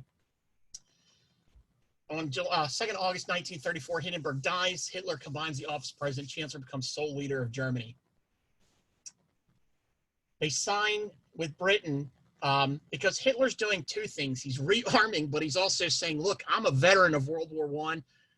I was gassed in World War I. I don't want war. So he signs with Britain to kind of assuage Britain, the Anglo-German Naval Treaty in June of 1935. And what that says is the German Navy will never be 35% of the British Navy. in terms of tonnage and ship numbers, which makes the Brits real happy. And this is going to be one of those things that keeps Britain from rearming. But in March 1936, the German army, it was mentioned, re-enters the Rhineland. The Rhineland is part of Germany. Why doesn't France and Britain intercede? Again, they don't want war. Hitler still hasn't proven the bad guy. And really, are you going to go to the French and British public and tell them they're going to go to war because the German army has entered a portion of Germany? Because that's what the Rhineland is. Most people in Britain and France would not be willing to go to war. So here's the thing. No military can be created or revised that runs counter to national political will. And we tend to forget this. How many of you have heard of Bill O'Reilly and heard of his books? He was on Fox News. I'm not a big fan because he looks at history backwards as opposed to looking at the limitations on the political leaders. And I'm not going to say that these British and French political leaders are doing a great job, but it's understandable when you look at the conditions they're being stuck with. And we're going to see that shortly. So, and I'm going to say this, if the money or political will there, it's not going to happen. He said, and I'm going to say this, we can talk about the Maginot Line until we're blue in the face, but if you remember the French General Staff and that of Britain, there's severe limitations on you. I mean, if you're going to put any kind of military spending, it's going to be on defensive measures, not offensive measures. So when we criticize Chamberlain and some of the Paul Renault or Edward Daladier for not reacting, I'm going to say realistically, I'm not sure if I could have done any better. And we're going to see. So, and you also have to remember that Britain and France have these colonial possessions, and some of those cases require a large chunk of their military to maintain. So if you start pulling troops from those areas, you might face a revolt in India. You might face a revolt in Syria. You might face a revolt in Palestine. You might face a revolt in Vietnam or Southeast Asia. Or you may face a revolt in Algeria. So we all have to consider that as well. And those are problems that are facing these governments. And again, I'm not saying that they couldn't have done better.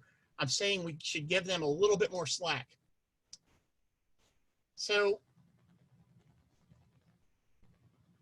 some of that we already talked about a little bit, but here's the problem. The political will is to avoid war, if at all possible, and look to war as an absolute last resort.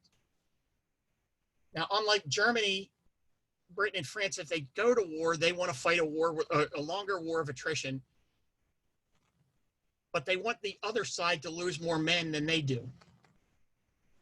France loses, if you look at their men that were 18 to 25, 3 out of 4 were maimed.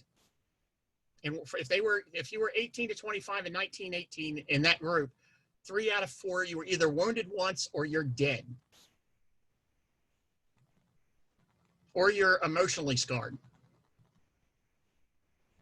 Keep that in mind. Britain loses 700,000 dead in World War I. They only suffer a third of that in World War II. I want you to look at the situation. And again, World War II is going to be a bloodier war than World War I.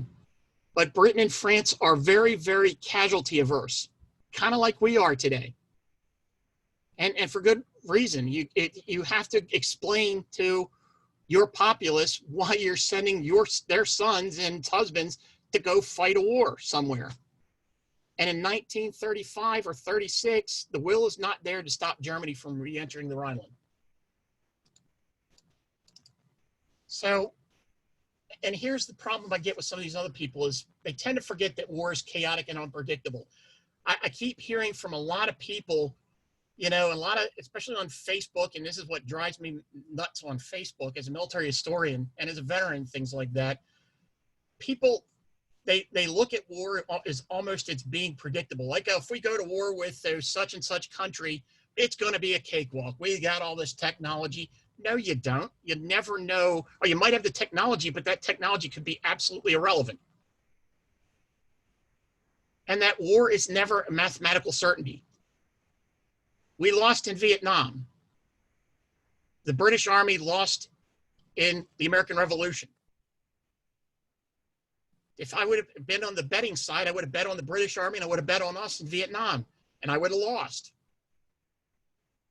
You can't, you have to look at it as a calculated risk. And I like what Clausewitz says is everything is very simple, but the simplest thing is very difficult. So keep that in mind.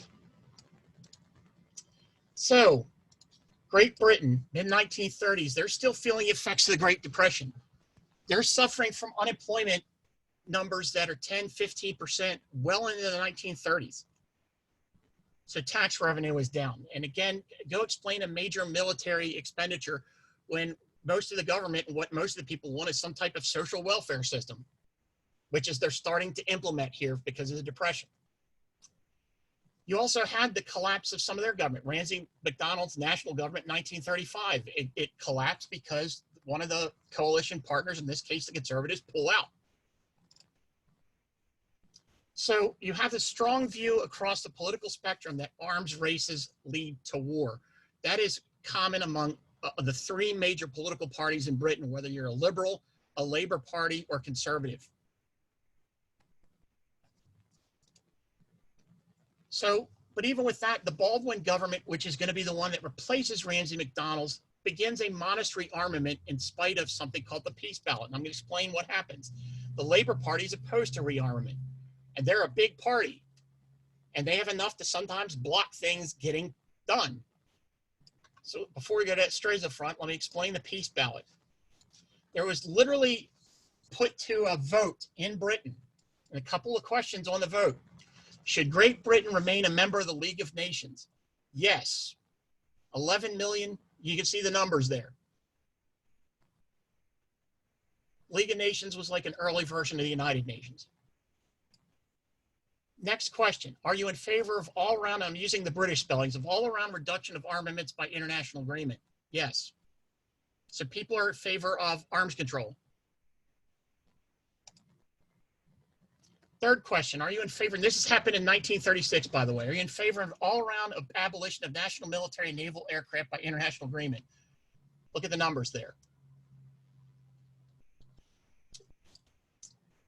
Fourth question, should the manufacture and sale of armaments for private profit be prohibited by international agreement? These aren't close. That means a lot of conservatives or a lot of people saying that you think might favor military rearmament are voting against this. The fifth and last question, do you consider that if a nation insists on attacking another, the other nation should combine to compel it to stop? They say yes, but here we go. By economic or non-military measures, yes. If necessary, military measures, yes, but you start to lose support here. But the other part is that the second part of that, the other part of that question was you should only be done when it's condemned by a group like the League of Nations. So you can't just do it unilaterally. So both the Stanley Baldwin's conservative government and Neville Chamberlain's conservative government viewed the peace ballot as look to the League of Nations before engaging in any war. So when Bill O'Reilly, who is not a historian, I know he was a history teacher, but for somebody like me, he's not a historian. And I like him politically in a lot of things. But when I look at his tabletop books for history, they're not very accurate. I don't see how he could come up with the conclusions that he come up, other than he's already come up with his conclusion and he's throwing in facts to back him up. And I would have loved to have seen Hitler stopped. So people want collective security, at least in Britain. Then you had the first test Italian invasion of Ethiopia. The majority of British opinion is condemning it, but not to get involved in it. Why are they going to fight for Ethiopia? And this is the Italians. I'm going to go back to that in a second. So the League is going to fail to provide that collective security, as the United Nations does most of the time as well.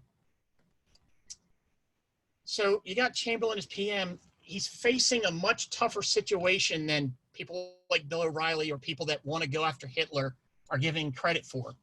And interestingly, in 1935, Pierre Laval, the French foreign minister, tries to get Britain, France, and Italy together to contain Germany. And it is briefly successful. It's called the Streza Front.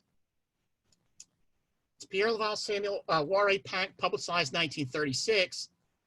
And basically, the problem with this is that Britain and France are going to turn a blind eye to Italy's actions in Ethiopia if they could contain Germany. So there is a diplomatic effort to contain Germany that's being done. And I don't see this very much mentioned in Bill O'Reilly's book when I skimmed through it. The problem is when it's publicized and that they were going to let Italy invade Ethiopia, the public turns against it. And Italy withdraws and says Britain and France is not the international diplomatic partner I'm looking for. Italy turns to Germany. So, and the USSR is looking through this. Joe Stalin's over there in the Soviet Union. He sees Britain and France as being weak. But they're only weak because the people want that to be that way. The people are getting the government, and I'm meaning in Britain and France, that they want. They don't want them to challenge to go to war with Nazi Germany. And what the point I'm going to make is Hitler has to prove he's a bad guy. We all know what Hitler did. They didn't know that in 1935. They don't know the Holocaust is coming. They don't know that Hitler is going to invade all these countries because it hasn't happened yet. So any questions on that? And the same thing's happening in France. In this case, you have the Leon Blum government, which is a socialist government, and this is going to lead to clashes between the left and the right, and it's going to lead to a lot of political violence and turmoil, and they're going to wind up falling because of the Spanish Civil War, and I'm going to get to that shortly, and Edouard Daladier takes over, and Daladier is going to be kind of the guy that's going to be guiding France throughout the Munich crisis and up into World War II. But France is going to attempt to get Belgium and the Netherlands to discuss security issues, meaning military planning. They turn him down. They don't want to antagonize Germany. And this is going to have a major impact on the Allied defeat in 1940 when Germany invades in the West. Any questions with that? But in case France is going to start rearmament in earnest in October 1938. So, any questions on this? And I'm doing this very briefly just because in a 3-hour lecture you got to cover this. But any questions on this? Yeah, I'm good.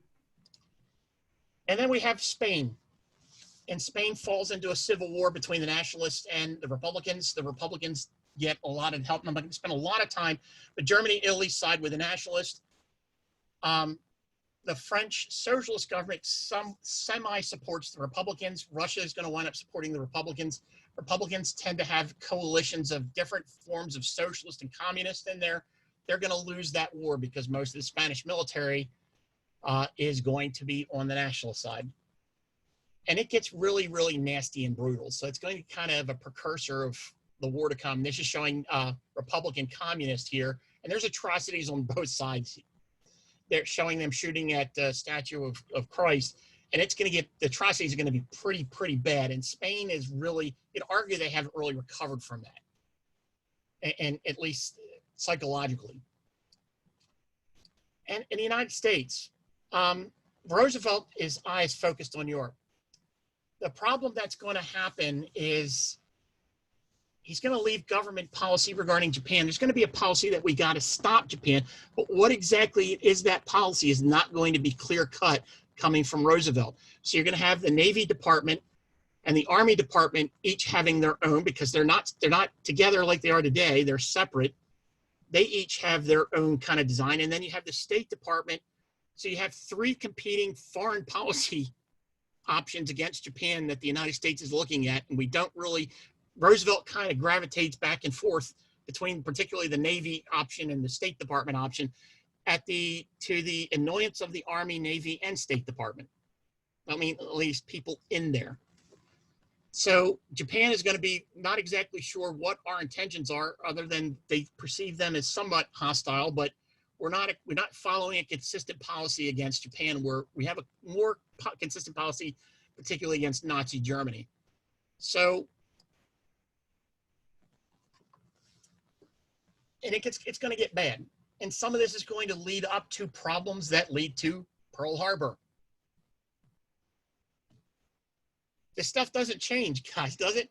So when I look at news media stuff today and about who's arguing with who, you know, I got to go, man, you know, a lot of these politicians that people hold on pedestals, it's, you know, history doesn't really change sometimes. So they are going to start growing the Navy. They're going to start in 37 and 38. The Navy's going to get more money, largely because it takes longer to build naval vessels. And it's considered a defensive measure, as opposed to the Army would be considered more offensive measures. The Army money mostly is going to go into bombers. It's because the Air Force doesn't exist. It's part of the Army. But so then Germany moves. First, they move into the Rhineland, and then they're going to, in 1938, Anschluss, Austria. And I'm not a particularly big. Okay, I'm sorry. I have lost the connection. Because I startled me there for a little bit. All right, who's coming in? If you watch the movie Sound of Music, I'm not necessarily a fan of that movie, but that's set during this time. One of the reasons that happens is Hitler's born right around here. He is a German citizen by this point, but he wants Austria. And the Treaty of Versailles specifically prohibited Austria and Germany from joining. Austrians are German speaking, they're German culture. Most Austrians wanted this. I know after the war, they try to look at themselves as the first victim, but they're not. And then in late 1938, Hitler starts making moves on the Sudetenland. And he starts what's known as the Munich crisis. And he gets Britain and France, without Czechoslovakia, mind you. Britain and France agreed to give up parts of Czechoslovakia, and it's the German-speaking parts. Remember that map of, I was telling you to keep in mind later? This is German-speaking in the 1930s, predominantly German. They agree, meaning without the consulting Czechoslovakia, really, Britain and France agree to give up the Sudetenland, and that they're going to pressure Czechoslovakia to give up that Sudetenland. So you had the Anschluss of Austria in March of 1938. You got this in September and October of 1938, the Munich crisis. And before we go in condemning these guys, keep in mind, are you going to ask British and French youth to go to war to stop Germany from taking over German-speaking regions?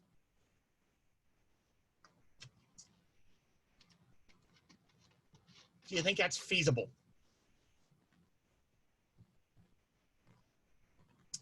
I don't.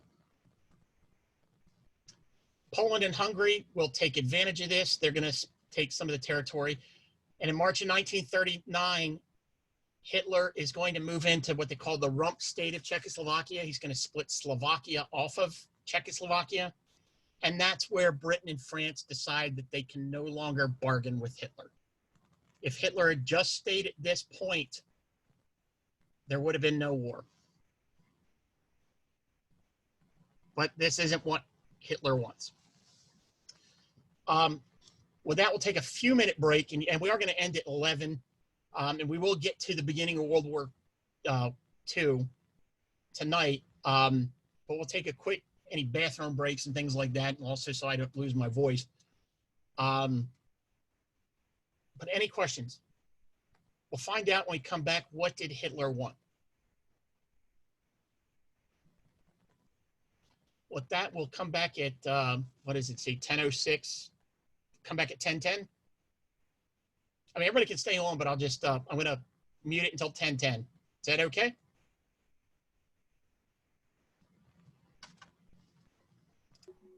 I'll see you in a few.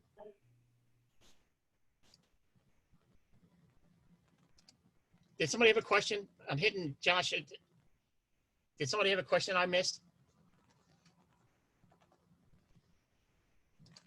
Hey, I might have to bow out. I got to work in the morning.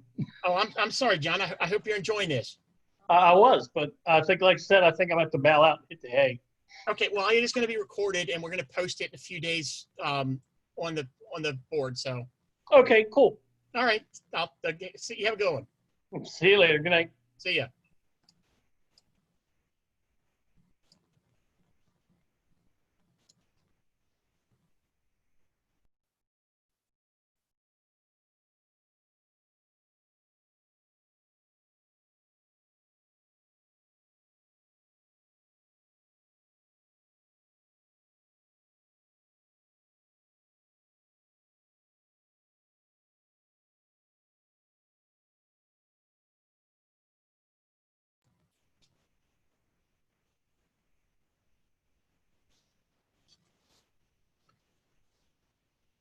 Everybody back?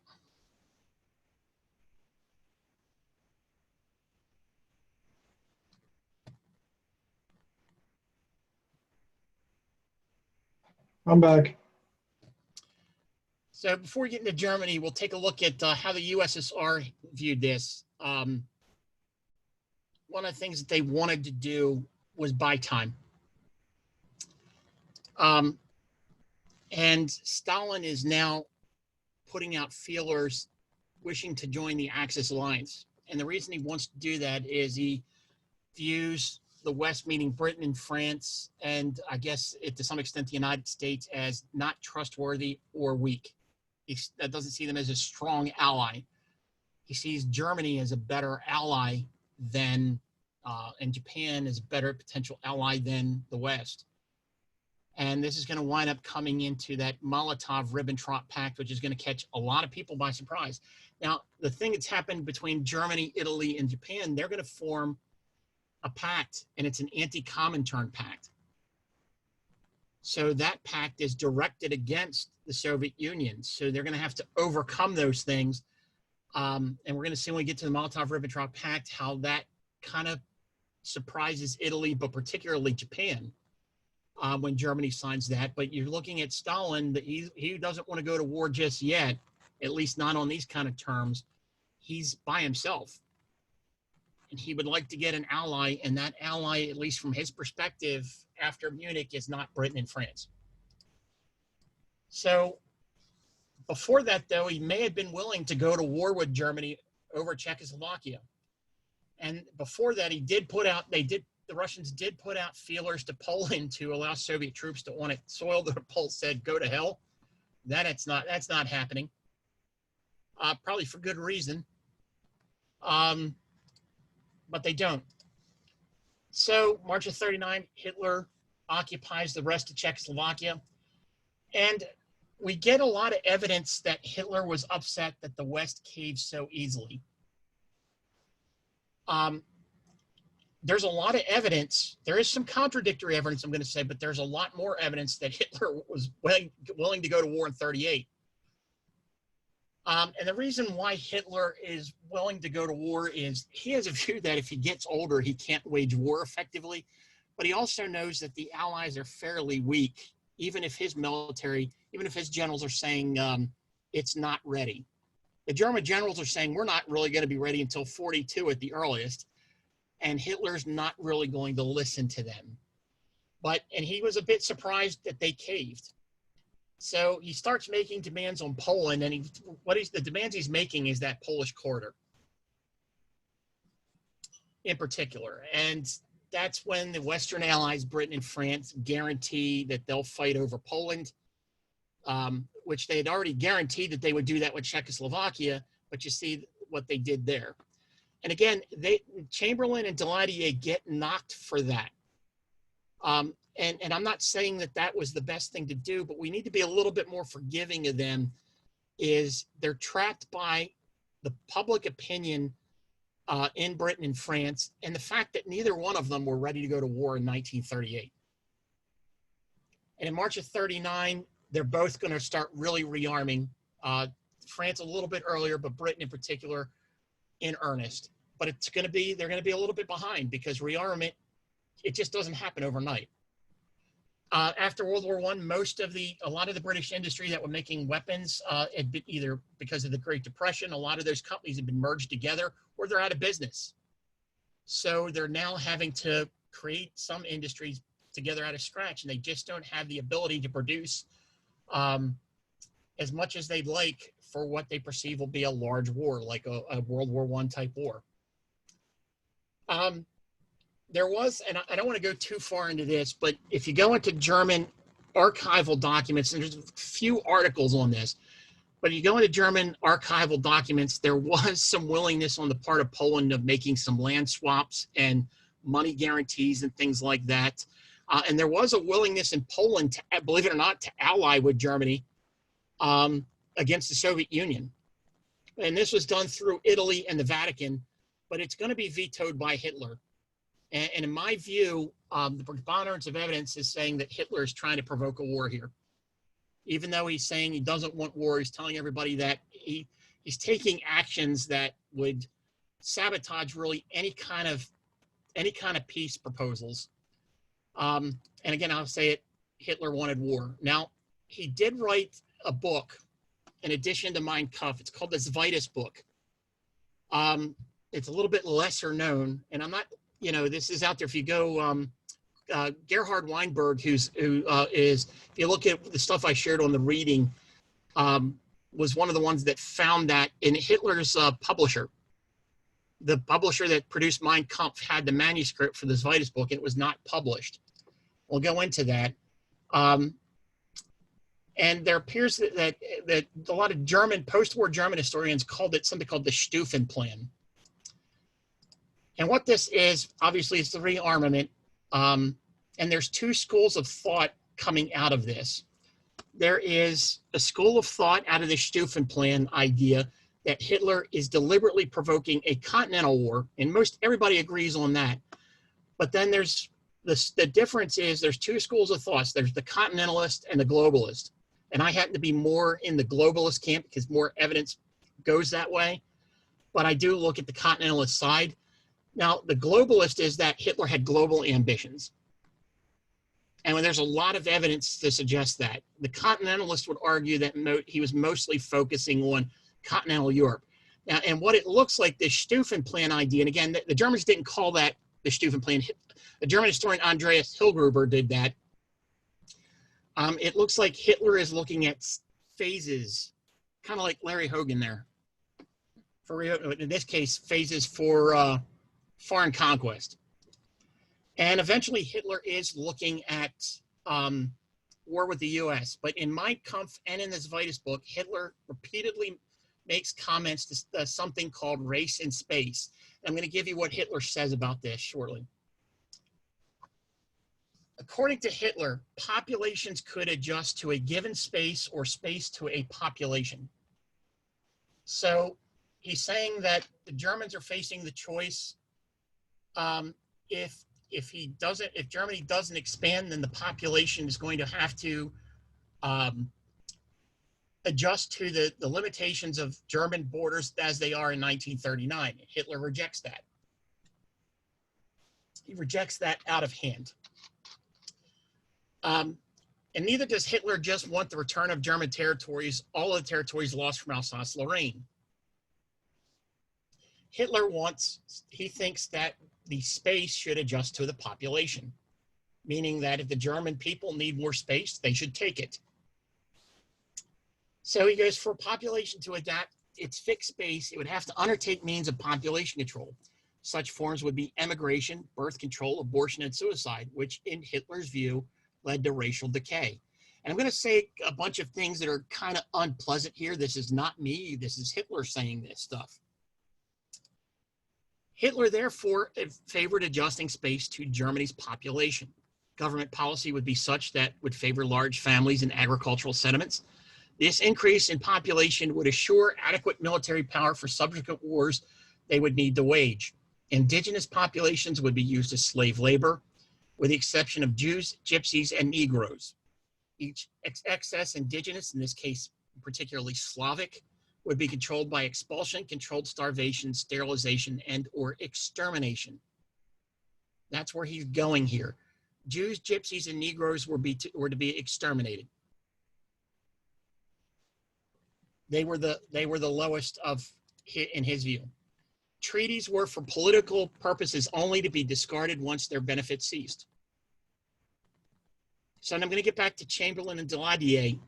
They were good men making some mistakes, but Hitler had to prove to them and to their population that he's not somebody who can be trusted. Were they duped? I think Chamberlain was duped. But I think it's understandable under certain, he's a much better man than Hitler.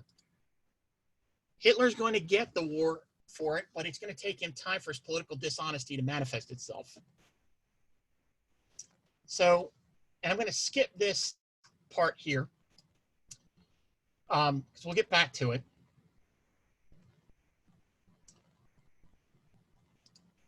And here's the other things, and we'll get to the military effectiveness and what does they want, their objectives. Keep in mind that some of these objectives of these nations for World War II are not always practical or even achievable, but some belong, again, more to the realm of fantasy. Our best case scenarios are, in many cases, changes were made during the war. What does Germany want? Germany wants war with France first. If they can ally with the UK, great, but they only want to ally with the UK under Germany's terms. They eventually want war with the USSR because that's where he's looking at acquiring most of the space. He does see that war with the United States is eventually. He alludes to that in Mein Kampf and writes more on that in the second book, or the Vitus book. He does make vague comments in the Vitus book and other places and other areas about world conquest. They're kind of vague. I'm going to kind of give you a little bit of what he's talking about. German soldiers are to become farmers, armed farmers in the conquered areas. Germanic peoples are to be united. And what he's talking about is the Scandinavians and the Dutch and people in the UK and elements of the United States, the Anglo-Saxon elements of the United States. He is looking long-term, believe it or not, even though they're technically allies, planned for possible war with Japan. And he will allow Italy to have its empires with a couple of concessions in territory, and he wants Italy to send their Jews to him so he can get rid of them. Now, keep in mind, he can't quite do these things yet in the 1930s. The Holocaust is not going to start in earnest, and what I mean in earnest by extermination, until the war starts, which gets the German people's attention away from that. There were German people that objected to certain things that were taking place, particularly the euthanasia program for what they called mental defectives and things that were just not needed people. There was some pushback on that prior to the war. They did try to do that basically murdering those people. And there was pushback, and Hitler did end it, but it's called the T4 program. They restart that during the war when the German people's attention's on the war. Now, he is looking for racial reorganization in the world, and he's going to, one of the things he wants to do is killing the handicapped, particularly like mental retardation. And he views that anybody that's a burden to the state is someone to be eliminated, unless they're like a military veteran and they were wounded or things like that. He does make exceptions for that. But anybody that is not up to his mental, what he views having proper mental acuity is to be eliminated. He also talks about getting rid of the Jews, again, gypsies, Negroes, and homosexuals. We've mentioned some of this. All non-Germanic populations are going to be reduced to slavery status. Now, here's the other thing, and I hear a lot of people saying that Hitler was ostensibly Christian. I guess because he grew up in a Christian country, but was he Christian? No, not by any stretch of the imagination. He does sign concordance with different churches, but the churches there, they have to accede to the state and a lot of things and basically not cause trouble for the state. But he does view that Christianity is something that in the long term needs to be eliminated because he sees it as a Jewish religion, and it's opposed to, he does see that it will be opposed to a lot of things he wants to do. So at first phase, it's going to be harsh measures. Now that's to come at some point in the future. Second phase will be its elimination and replaced with some quasi-Germanic pagan religion of some sort. And there's not a lot on that. Himmler has more concrete views on that. Hitler's a lot more vague on that. This idea to go against Christianity. Other than Hitler sees Christianity as incompatible with National Socialism, in a lot of the same way that the communists saw Christianity as not being compatible with a communist state. This is kind of a rough idea, with some exceptions, of what the world would look like. I think some of this is taken from that, what was it, that Amazon show, The Man in the High Tower. There are a few errors in it, but they're not super big. The gray is more German dominated. The orange is Italian. The yellow is Japanese, of what they're kind of thinking. And Hitler is thinking that at some point he might have to go to war with Japan.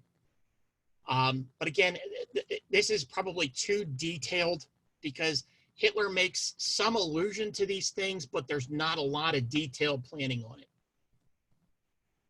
So, at least from the level of Hitler. So I want to be careful with that. He makes some comments towards it, but doesn't say, I want this specifically, other than like here, and parts of Germany. And, he does want chunks of Africa, and the German colonies out in the Pacific. He doesn't go into super detailed plans of South America or even North America, other than they have to be conquered. So this would be probably more conjectural. The Italian objectives are never going to be in sync with their industrial capacity or the will of their people. They're a little bit less brutal than the Germans. Conquered populaces would be subject to exploitation, but nowhere in Italian objectives do they talk about extermination on racial terms. Only you start seeing that by like 42 and 43, and it's not quite as systematic as the Germans are, and it's largely because Italy's becoming more and more dependent upon Germany. For a long time, Italy protects its Jews. Is there a question? I thought I saw one here.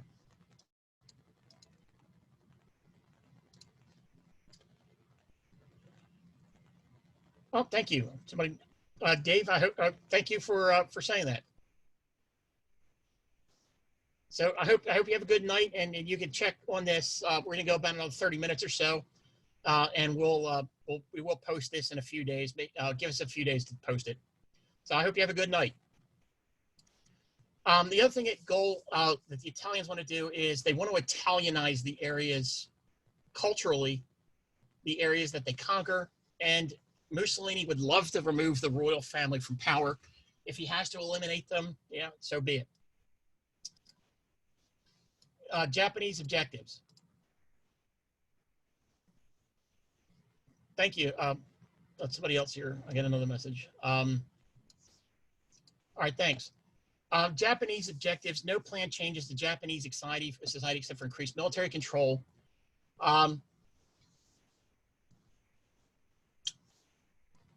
Japan wanted to keep conquered territories if the Allies acquiesced. They would like to get India, Madagascar, Eastern Siberia, Australia, New Zealand. Again, this is best case scenario here. What they were hoping to do was gain some territories, particularly the Dutch East Indies, Southeast Asia, the Philippines, again, Malaysia, Indochina, and then get the Allies to sue for peace because they figured the Allies would not want to fight over them. That's a more realistic plan for the Japanese, and that's their more detailed planning. They do have best case scenario planning, and these are some of these places. And again, this is best case scenario for them. that they talk about that they would like to be able to control.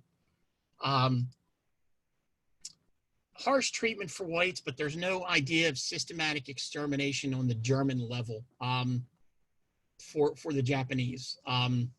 They will try to Japanize, particularly the Koreans, but you don't see that. I mean, in turning them into Japanese culture, that means they suppress the Korean language, and they're going to basically force them to speak Japanese. And that's kind of a long term. And there are some elements of the Chinese population where they do have that in mind, but this is more mid management wish list as opposed to making it up at the higher level. French objectives before the defeat. They want to maintain their empire. And they want to be on the defensive until 1942 if war does come. And they see after Munich that that's probably likely, or at least after, the March 1939 where Germany takes over the rump state of Czechoslovakia. The French and Allied plan is to stay on the defensive largely. Now, that doesn't mean that there's not going to be localized attacks, but they want to stay on the defensive until 1942, and then that's when they're going to launch their main attack. Hopefully, the United States is in the war by then as well. But they think that between them and Britain, they'll have enough material advantage where they can go on an offensive and basically keep their casualties low, because that's going to be a big, big thing. Keep those casualties low. Now, de Gaulle, and again, some of this is going to be later. I'm not going to spend a lot of time on him, but he wants to maintain the empire, and de Gaulle wants to restore France as a great power because they take a blow after losing so quickly in World War II. And de Gaulle would like to get Libya from Italy and the Tsar region as well. And if possible, Germany west of the Rhine. I mean, literally, de Gaulle as an ally is talking about some of these things. He kind of makes these demands after the war.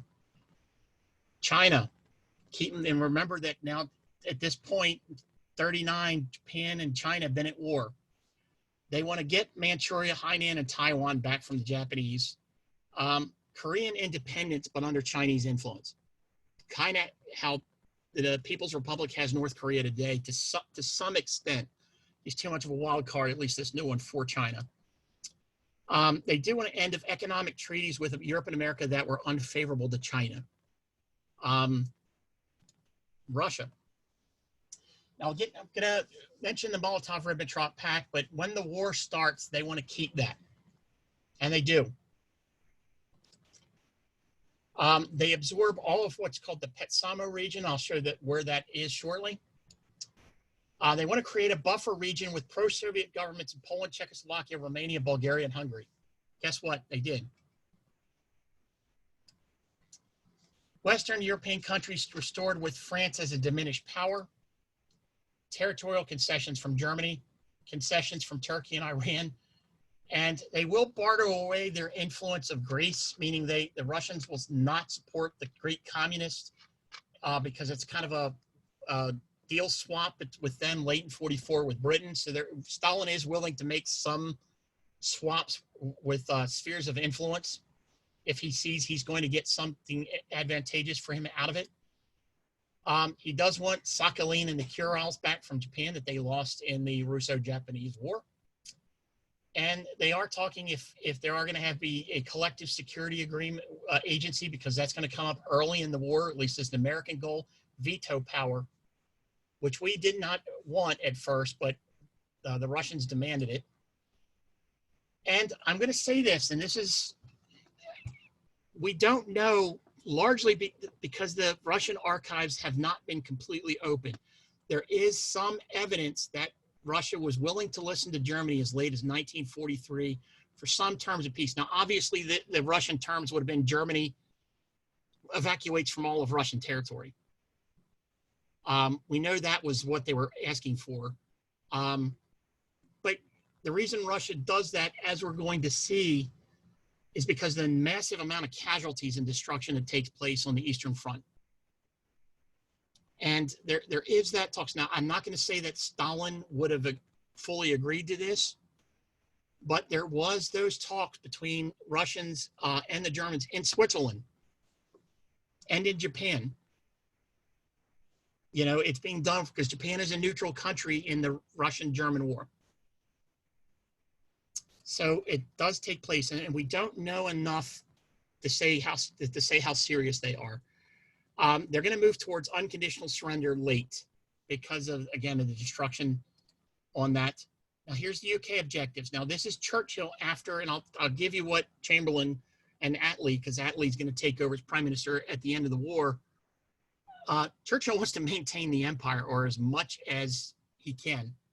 Where Attlee's saying, all right, it's time to end a lot of the British Empire, particularly India, is what they're talking about, because Churchill's a big empire guy. He wants to maintain Britain as a first-rate power. He does want to restore French, Dutch, and Belgian colonial empires, and he's going to go against us over this. We don't want this. We don't want this until we decide, I'm not going to say with Roosevelt, but until Truman decides that the Russians are not to be trusted. And then we'll support reestablishment of colonial empires. But during war, during the war, we're talking about breaking up all of these empires, even the British Empire, as much as possible. Roosevelt makes comments of that. And literally, there are going to be major arguments on how military strategy over where to place Allied forces. And we'll get to that. Britain wants more forces in the Mediterranean area.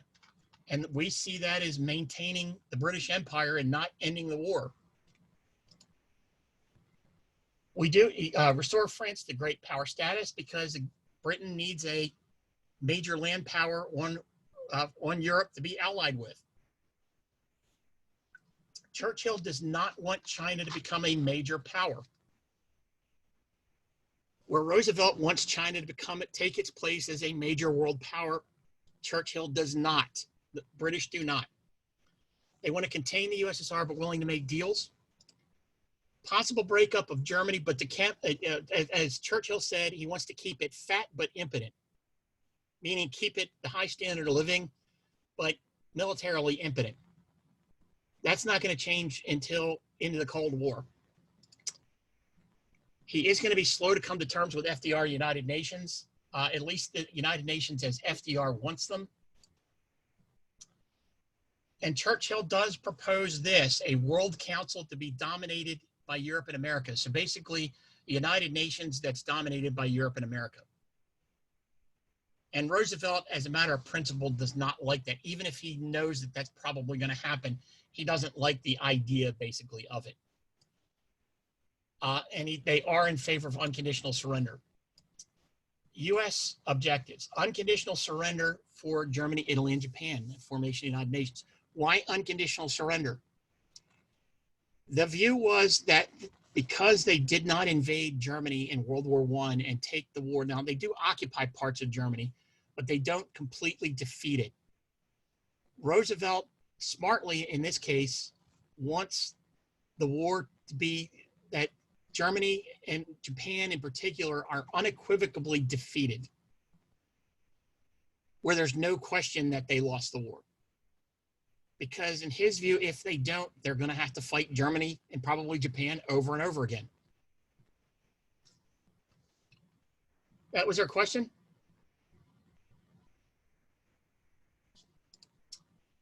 He is willing to have Germany lose territory in the East. And Roosevelt makes some concessions later, or at least the United States does. He does early in the war support a plan that will break up Germany, meaning breaking up Germany back into at least some of the states that you saw earlier. And probably not all, there's little tiny ones, but maybe splitting off Bavaria from Prussia and Prussia from like Hanover and Württemberg and some of the larger states. They do want China as a major power, not China as a major power under communists, but China as a major power under the nationalists with Chiang Kai-shek, even if they don't always like him and trust him. They do want the European powers to at least gradually give up their colonies. And we're going to bicker over British operations. And this is going to be pretty more acrimonious than people understand. The problem is, on occasion, some people in the Roosevelt administration understand the nature of Soviet government. I don't think Roosevelt did fully. I think Roosevelt was largely duped by Stalin. He thought he could deal with Stalin much more than he did, and Stalin was backstabbing him even when he was sucking up to him, as we'll find out. They do want war crimes trials. War crimes trials composed of the Allied powers dictating the terms. But they do want them to be semi-fair, where there is a defense and there is a chance that the people will get off. And again, the reason they want that is to say to the world that they showed some form of judicial justice. So, kind of looked at this. Any questions on that stuff? And let's take a look at some military power here. And again, you need to look at this is the military effectiveness is also affecting British government decisions. So start with the UK. Society in Britain viewed victory in war as almost as costly as defeat. And so war is to be avoided.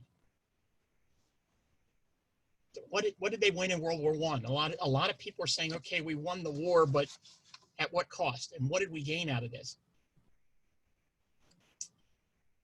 So the other thing that you're going to see in Britain, in spite of possessing many military theorists and largely being the father of armored warfare, the Great Depression is going to significantly impact the British military. And they really won't fully recover from that until about mid-war. First, the Soviet Union is seen as an enemy, and U.S., believe it or not, in the 1920s, the United States and Britain were not really ready to go to war, but they see us as an economic rival, obviously. And there are ideas that maybe they'll have to fight us eventually over economic issues. We weren't technically allies. We were co-belligerents in World War I. The United States didn't officially join the Allied powers. We signed on as a co-belligerent. And there is some legal diplomatic terms that there is differences there, and I don't want to overstate them, but also don't want to understate the differences there.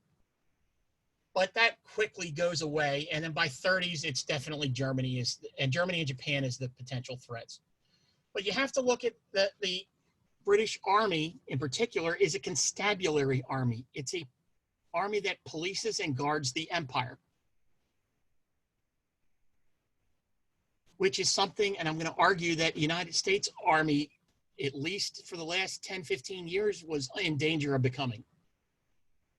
And what I mean by that, usually constabulary armies are incapable of fighting another first-rate power. They're used to a form of warfare that's low-intensity conflict against indigenous or native personnel. They're not used to fighting another guy with the same type of weapons that they have in a large scale, like tanks and airplanes, things like that.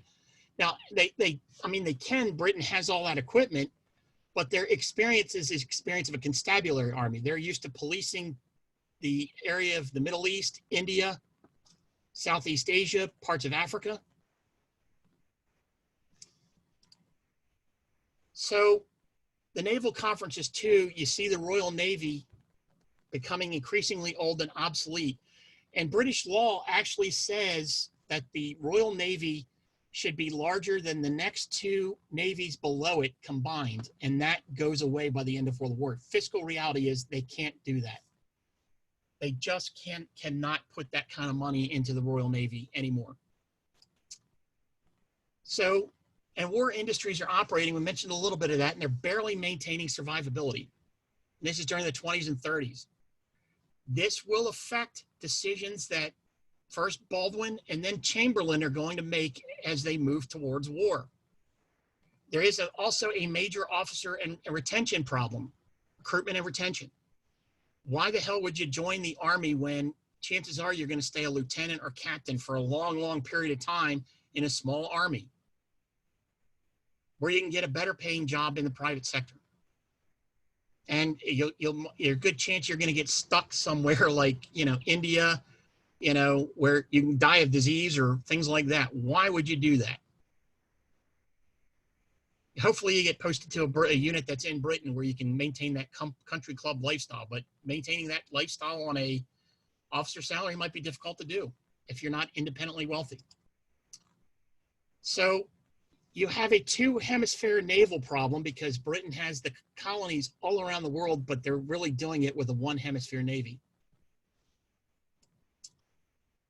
And there is this anti-army officer bias, and it's called Colonel Blimp, and it was this cartoon, and it's kind of unfair.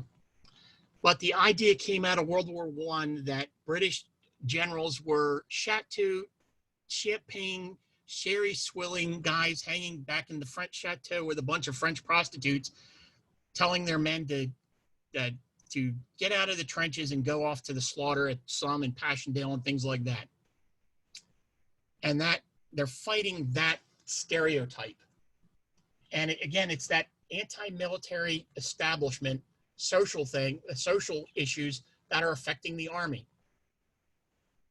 It's almost how like MASH portrayed the U.S. Army in the 1970s and 80s. And I was a big fan of the show MASH, but it didn't portray the Army particularly well.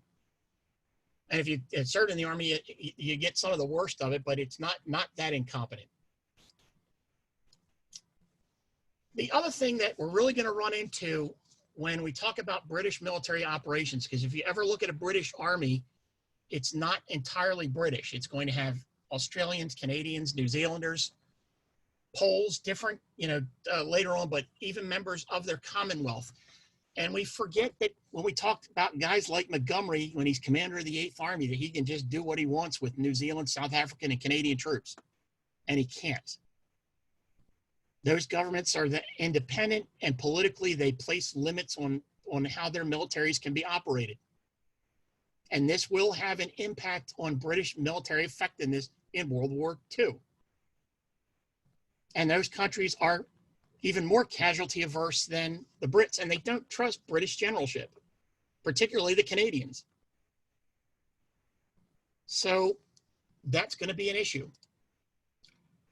And there's little active cooperation with France until 1939, until after March of 1939. That's where the official channels come back together, where there's military cooperation between the two two general staffs. There's also an intense lack of inter-service cooperation and a lot of inter-service rivalry. They're all competing over military budgets, with the Navy getting the bulk of it, the RAF getting the next amount of it, because the RAF is a separate air force, and the Army getting the slops. What's left over?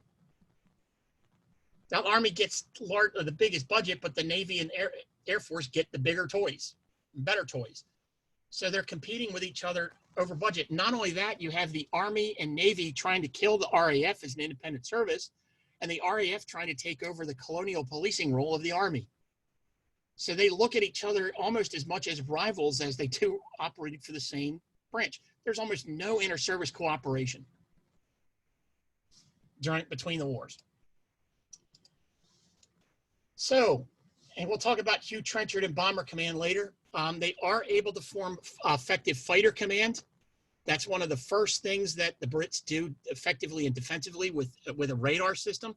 And that's popular because that is a defensive form of fighting as opposed to an offensive form of fighting. The British public are amenable to that than they are to building more tanks, building more artillery. So they are able to get that money first. Their fleet is going to be unbalanced, and they're going to have a lack of planning for submarine warfare, and it's going to hurt them.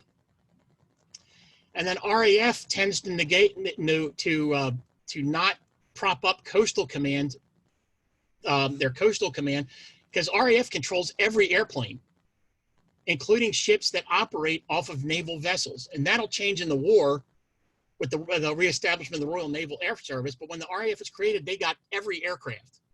So the RAF does not put any money or resources towards carrier-equipped aircraft. And that's going to pay, the British are going to pay a big price for that during the war. Royal Naval training was relatively high.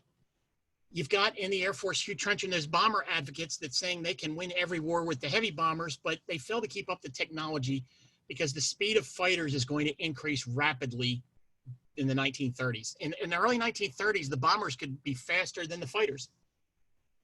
That's not going to be the case by 1936 and 37. After the Depression, there's little combined arms training, but here is the key. The British Army is totally mechanized, unlike the German Army, by the way, as we're going to find out. You also have the British Army. You could say it's not so much a British Army, it's a regimental system. You don't join, even today, you don't join the British Army per se, you join a regiment. You enlist in a regiment. Now, today, all training is at one separate location, but you'll wear regimental insignia. So if I join the Coldstream Guards, when I go through their basic over there, I'll be wearing Coldstream Guards insignia if I happen to get into a Guards unit. If I join the 1st London Regiment, that's the insignia I'll be wearing. And there's a lot of parochialism there in that regimental system. The problem is Britain is aware of all this new technology and they do adapt to some things, but they fail a lot of times to put it into practice. And this is going to affect British tactical and operational effectiveness well into the war. And we should talk about this gentleman here. Has anybody ever heard of JFC Fuller? It's going to have an impact on World War II, especially for the British. It's this gentleman here. Fuller, you could arguably say, is the father of modern warfare. Some of the things and principles you're going to see that we'll talk about today, well, if not today, next week, he's going to be the one to theorize. Now, they always existed. He just conceptualizes them. But Fuller is a bit of an oddball. Fuller is literally a genius. I mean, this would be a Mensa guy, very, very high IQ, and if you don't live up to his standards, whether you outrank him or not, even if you're his boss, he will remind you that you are an idiot if he thinks you're an idiot. Now, how far do you think he's going to go in the British military, or any military, by doing that? If he won't hesitate to call his military bosses idiots if he thinks they are, and he thinks all of them are, there's no one above him that he has any respect for, and he won't hesitate to let them know he has no respect for him. So he gets, the highest rank he gets is Major General, and by World War II, he's out of the war and never used. Because he does two things that are going to ruin his career in a lot of ways. He starts affiliating religiously with this guy. Has anybody heard of Aleister Crowley? If you're an Ozzy Osbourne fan, or Mr. Crowley and all that stuff, and the great Satan worshiping the beast here, Fuller for a little while associates with Crowley, and that was just a little too much for most of British society because Crowley was an oddball. Yeah, I'm thinking like orgies, all kinds of satanic rituals, black magic, that kind of stuff. And Fuller was a bit of an oddball religiously for a while. He believes in fairies and all kinds of weird things, but he gets involved with Crowley. Now, they have a falling out, but that damages his reputation. The other thing that Fuller does is Fuller politically sides with the British version of the Nazi Party, which was led by a guy by the name of Oswald Mosley, and the black shirts. And that makes him where he probably should have gotten a high-level World War II command where he doesn't get one. And he's going to sit out the war as a commentator, unfortunately, because he should have gotten a command, but he doesn't. But he's just an oddball. And I like Fuller. Everyone, and my wife would probably say this about me sometimes, everyone was entitled to his opinion. Scathing personal attacks on anyone who disagreed. And I'm talking military superiors. If you look at the stuff, it's like, oh my God, how did this guy stay in the military? And here, I love this. This is him. He's talking about his superiors here. And this is something he made public. The equine Tammany Hall, equating into the British military with the corrupt Tammany Hall of the American Democratic Party here. The equine Tammany Hall who would rather have lost the war than have seen cavalry replaced by tanks. He's talking about his high command, that they so love their horses so much, they're corrupt, they would have rather lost World War I. And this is just one of the things he said about them. And he assumed that he was infallible and mentally superior to everyone that had a different point of view. So Now, these are just some of the things. He calls for total mechanization of army, and leg infantry has no future, which is not correct. But again, he does get command of something called the experimental mechanized force. And I'm going to get to that here. The experimental mechanized force is a combined arms armored brigade that he is in command of for a while. And this was the choice command in the British Army, and he loses it. And they use this for testing armored warfare and all the new concepts. And they learn a bunch of different stuff that even the Germans are watching them, and the Germans learned some of this. He loses that command because of his eccentricities. So,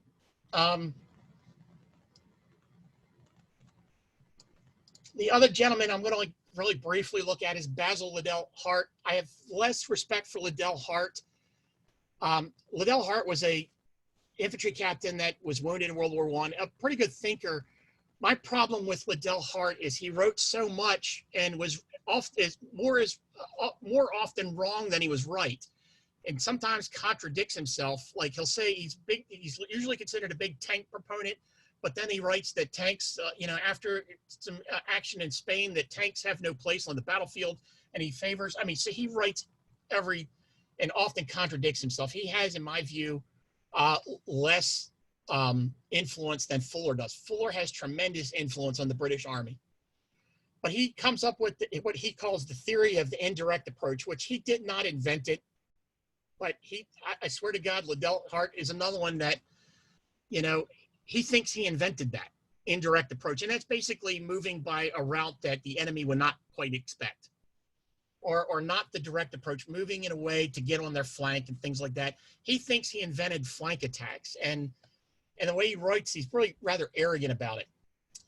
But what happens with them is, and again, you have to look at them as they were veterans of trench warfare, and they do not wish to see the wasting of human lives again. But what they do is they come up with this theory, and we're going to see this in France in 1940, is they come up with a theory of cruiser tanks for exploitation. They've got the largest possible gun on them, but they have almost no armor on them, and they're fast, relatively fast. And what I mean by fast, 20 miles an hour, 25 miles an hour fast. They're to be in specialized units with combined arms units with mechanized infantry, and they're the exploitation tank.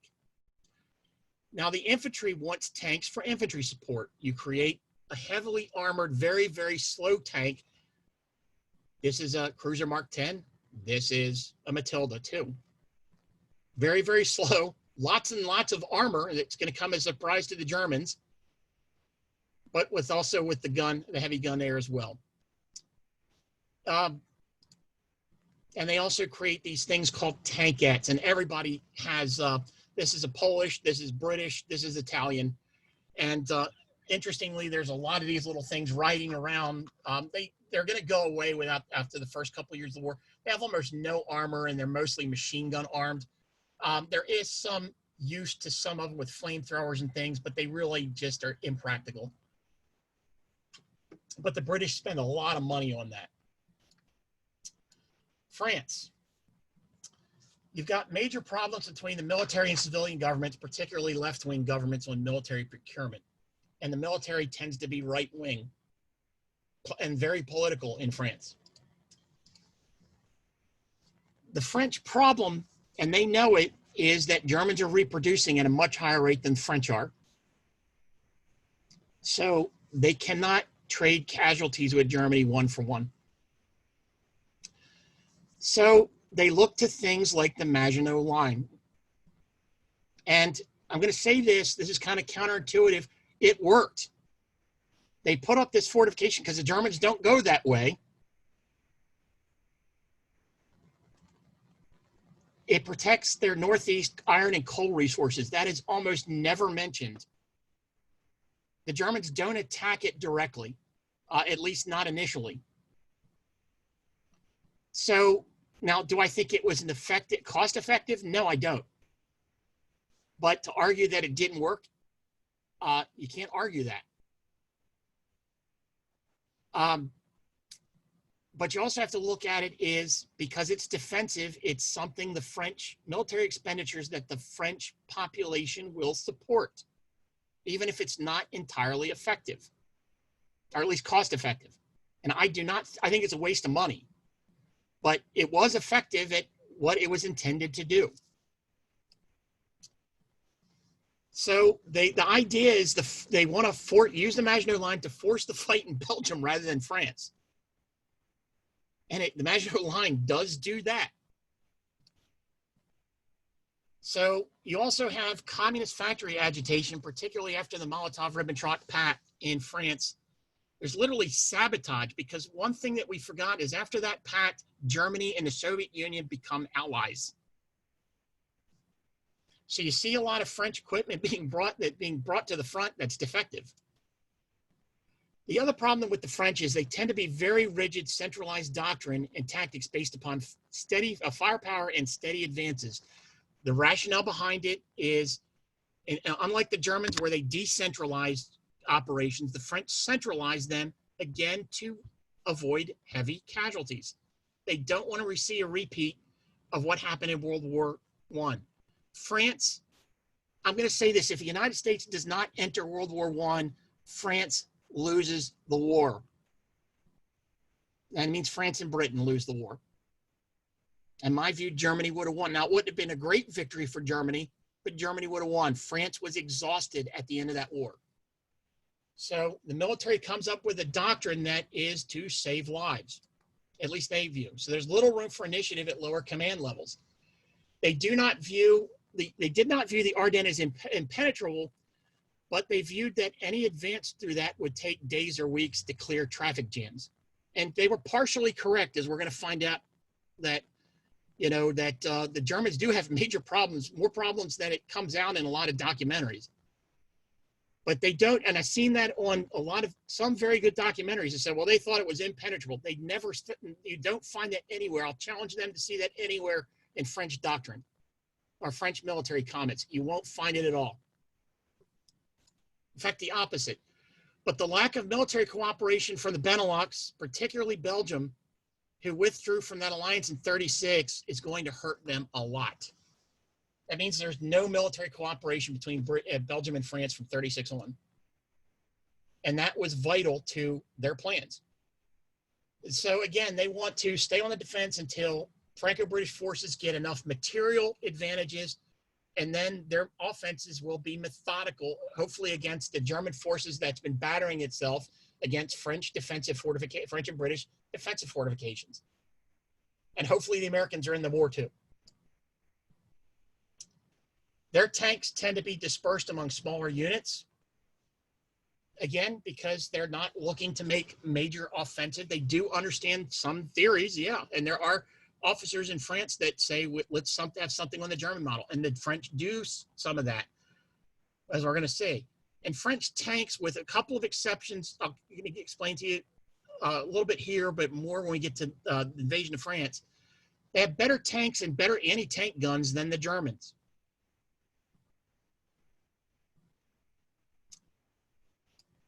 The problem with French tanks is they're one-man turrets. So the commander in the turret is not only acting as the gunner, but he's also the loader. And if you've ever been in a military vehicle, you don't want your commander doing more than one job. Being the commander is tough enough. They also lack a lot of good radios. In fact, a lot of their tanks lack radios at all, and they use hand signals and things like that to move tanks. They expect the Germans to fight in exactly the same way. That's going to be an issue.